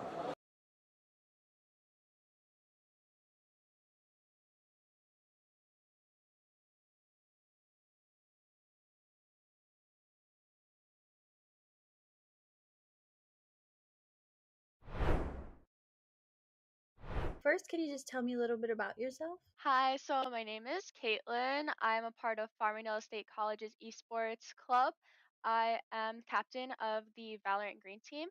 I am a second semester sophomore at Farmingdale State College, and I'm 19 years old. Okay, do you like Farmingdale so far? Yeah, it's really great. The program I'm in is very specialized, and it's not offered that often in the East Coast, so it's pretty nice. I enjoy it. And what's your major? My major is aerospace professional pilot degree. Oh, wow, that's really cool. Thank you. So, is this your first time on an esports team? No, so I've been a part of the Valorant team for 2 semesters, and this is my third semester, and it's my first time ever being a captain. Okay, oh, that's awesome. Can you tell me a little bit about what it's like being a captain? So a lot of times I'm organizing the team, making sure everyone is properly set for upcoming games, um, getting scrims for our team, and kind of just making sure everyone is there, present, and possible, and able to play the games that we're gonna, be participating in. We're participating in 2 leagues this semester, so it's kind of hectic. Oh gosh, yeah, definitely. I can see that. How is it different for you as a player versus as a captain? Do you feel a lot of responsibility? I basically have the responsibility of choosing who, really plays, what type of characters everyone's playing, and what positions and roles we are all doing, as well as being there not only as a team member, but also being seen as in a leadership role and having that sort of respect there, and being able to delegate everyone's role in the team. So it's definitely a lot more different, and my voice is most definitely heard. So I like it. I like being a captain. Yeah, that's really good. What games do you play, or what is your main game? I know you mentioned Valorant. Right. So I play Valorant, but I started off with Counter Strike, and I really always have been interested in FPSs. So that background has always been there. So my transfer onto Valorant was pretty easy. That's cool. What have you done to improve yourself in game over time? So one thing, for my teams especially, I have open communication where we're able to really give our constructive criticism without taking offense. And me as a captain, especially it being my first semester, I find it really important that everyone is able to come to me and communicate like, hey Kate, I don't know how I feel about doing this, or I want my voice to be heard about this specific thing. And just basically taking into consideration everyone's voice and having that open line of communication is really helpful, and that's something I find really important. Okay. Do you carry that strategy into your everyday life as well, would you say? Yeah, communication is really important to me, especially in aviation with. Welcome back, everybody, to the Esports U broadcast. I'm Pyro J. This is Chixa. We just got done with another Mountain West Conference match and another Fresno State University win. We welcome back Regicide to the interview box. Regicide, last time we talked to you, your team earned a pizza party after the reverse sweep. I mean, what do you get dessert now with another win? What's the look here?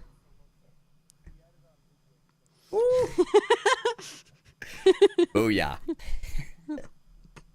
All right, I gotta bring it up. What was going through your mind with that like BM goal that Laylox was like feeling overconfident with? Didn't, tell me the comms, because I was pretty mad. I'm not gonna lie, I scolded you guys a little bit.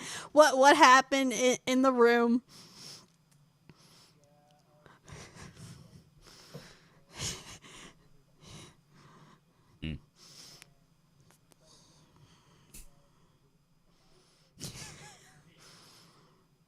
Oh.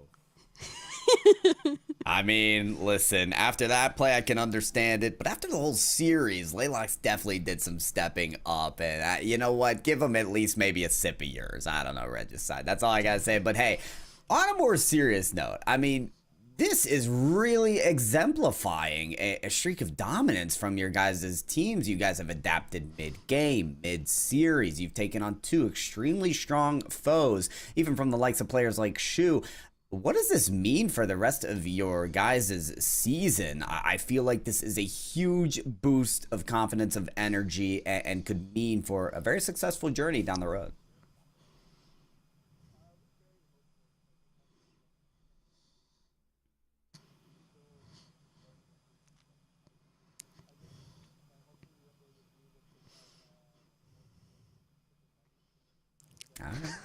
Confidence. It's there, Chixa.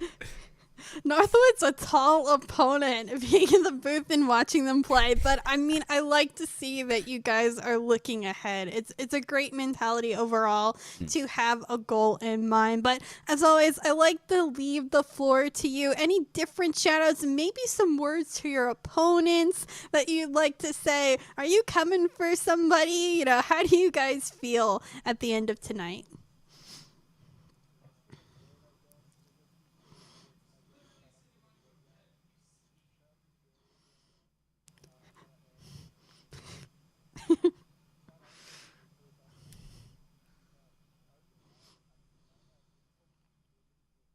I love that. Well, absolutely a night to pat yourselves on the back of. Regicide, thank you so much for joining us for a couple interviews. Congratulations on your matches. We'll see you on out, and good luck in the future. Folks, for us, that is it on the doubleheader broadcast tonight for the Mountain West Division. The first time on Esports U we've been able to broadcast these matches. Boy, are we excited to broadcast more, because what legendary games they were. Congratulations to Fresno State University on their doubleheader win. Shout out to Colton on the back end for production work. Shout out to Chixa, my co-caster. I had a legendary time casting with you. Thank you so much for the awesome broadcast. And myself as Pyro J, we're rounding out the broadcast for tonight. Thank you so much for tuning in. Folks, we'll see you next time. That's so cute. UCF, and it's really cute. So I'm gonna move down here. How do we feel? The odds for UCF? What are we thinking? They got it. No, we got this. We got it. We got it. Go Knights. Charge on. 100%. My friend Nick is behind you. He's gonna record it. Don't look at him. You'll ruin the shot. Don't look at him. Don't look at him. Come on. Let's go! Let's go!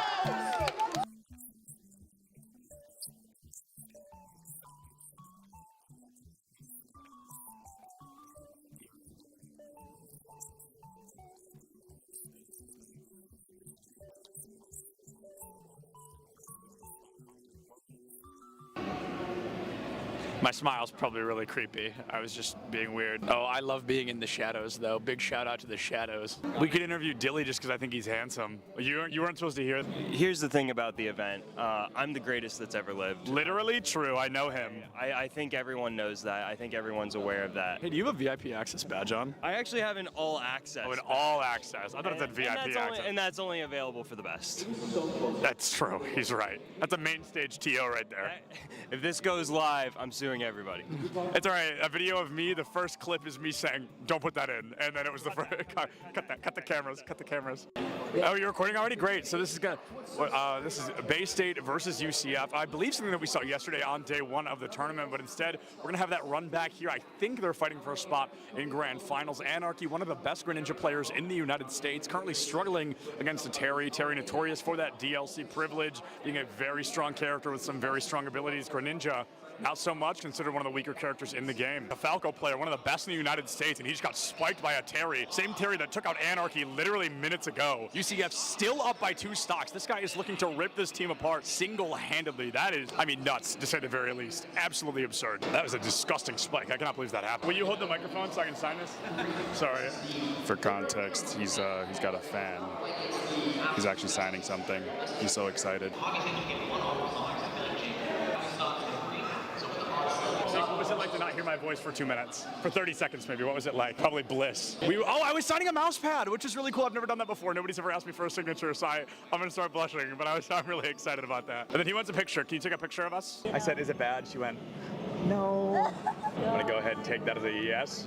Turns out I can't tie a tie sitting down. What do you think is the appropriate face to screen ratio for a Valorant player? Face to screen, like how close I sit? Yeah, like how close should a player sit? Personally, I play really, really close. I think it depends on your eyesight, but for me, I like playing close because it helps me focus on my crosshair. Is the value of sitting close, the crosshair being the only thing in your line of sight? Yeah, that's pretty much the main benefit of it. It's so funny how close some of these guys sit. Oh my goodness. What do you think is the healthy face to screen distance for a Valorant player? I think it's all kind of personal preference. I guess I would consider myself like pretty close when I play because I like to zone in on my crosshair. It is the second person to say that. It's all about the crosshair. And then what's up with the horizontal keyboard? I don't know, like it just kind of fits like the form when I'm close to monitor. Like I don't know, it might sound cringy, but I like to like be one with my gun, you know? No, bro, I feel it absolutely.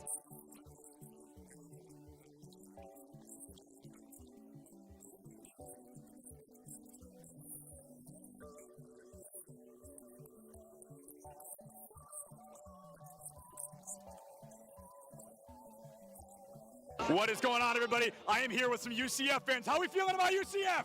Let's go! Let's go! We've got a bunch of UCF fans in the crowd right now. UCF, they are up by a single game. They're looking to find their third and possibly final, secure a spot moving forward. Things looking great for them against North.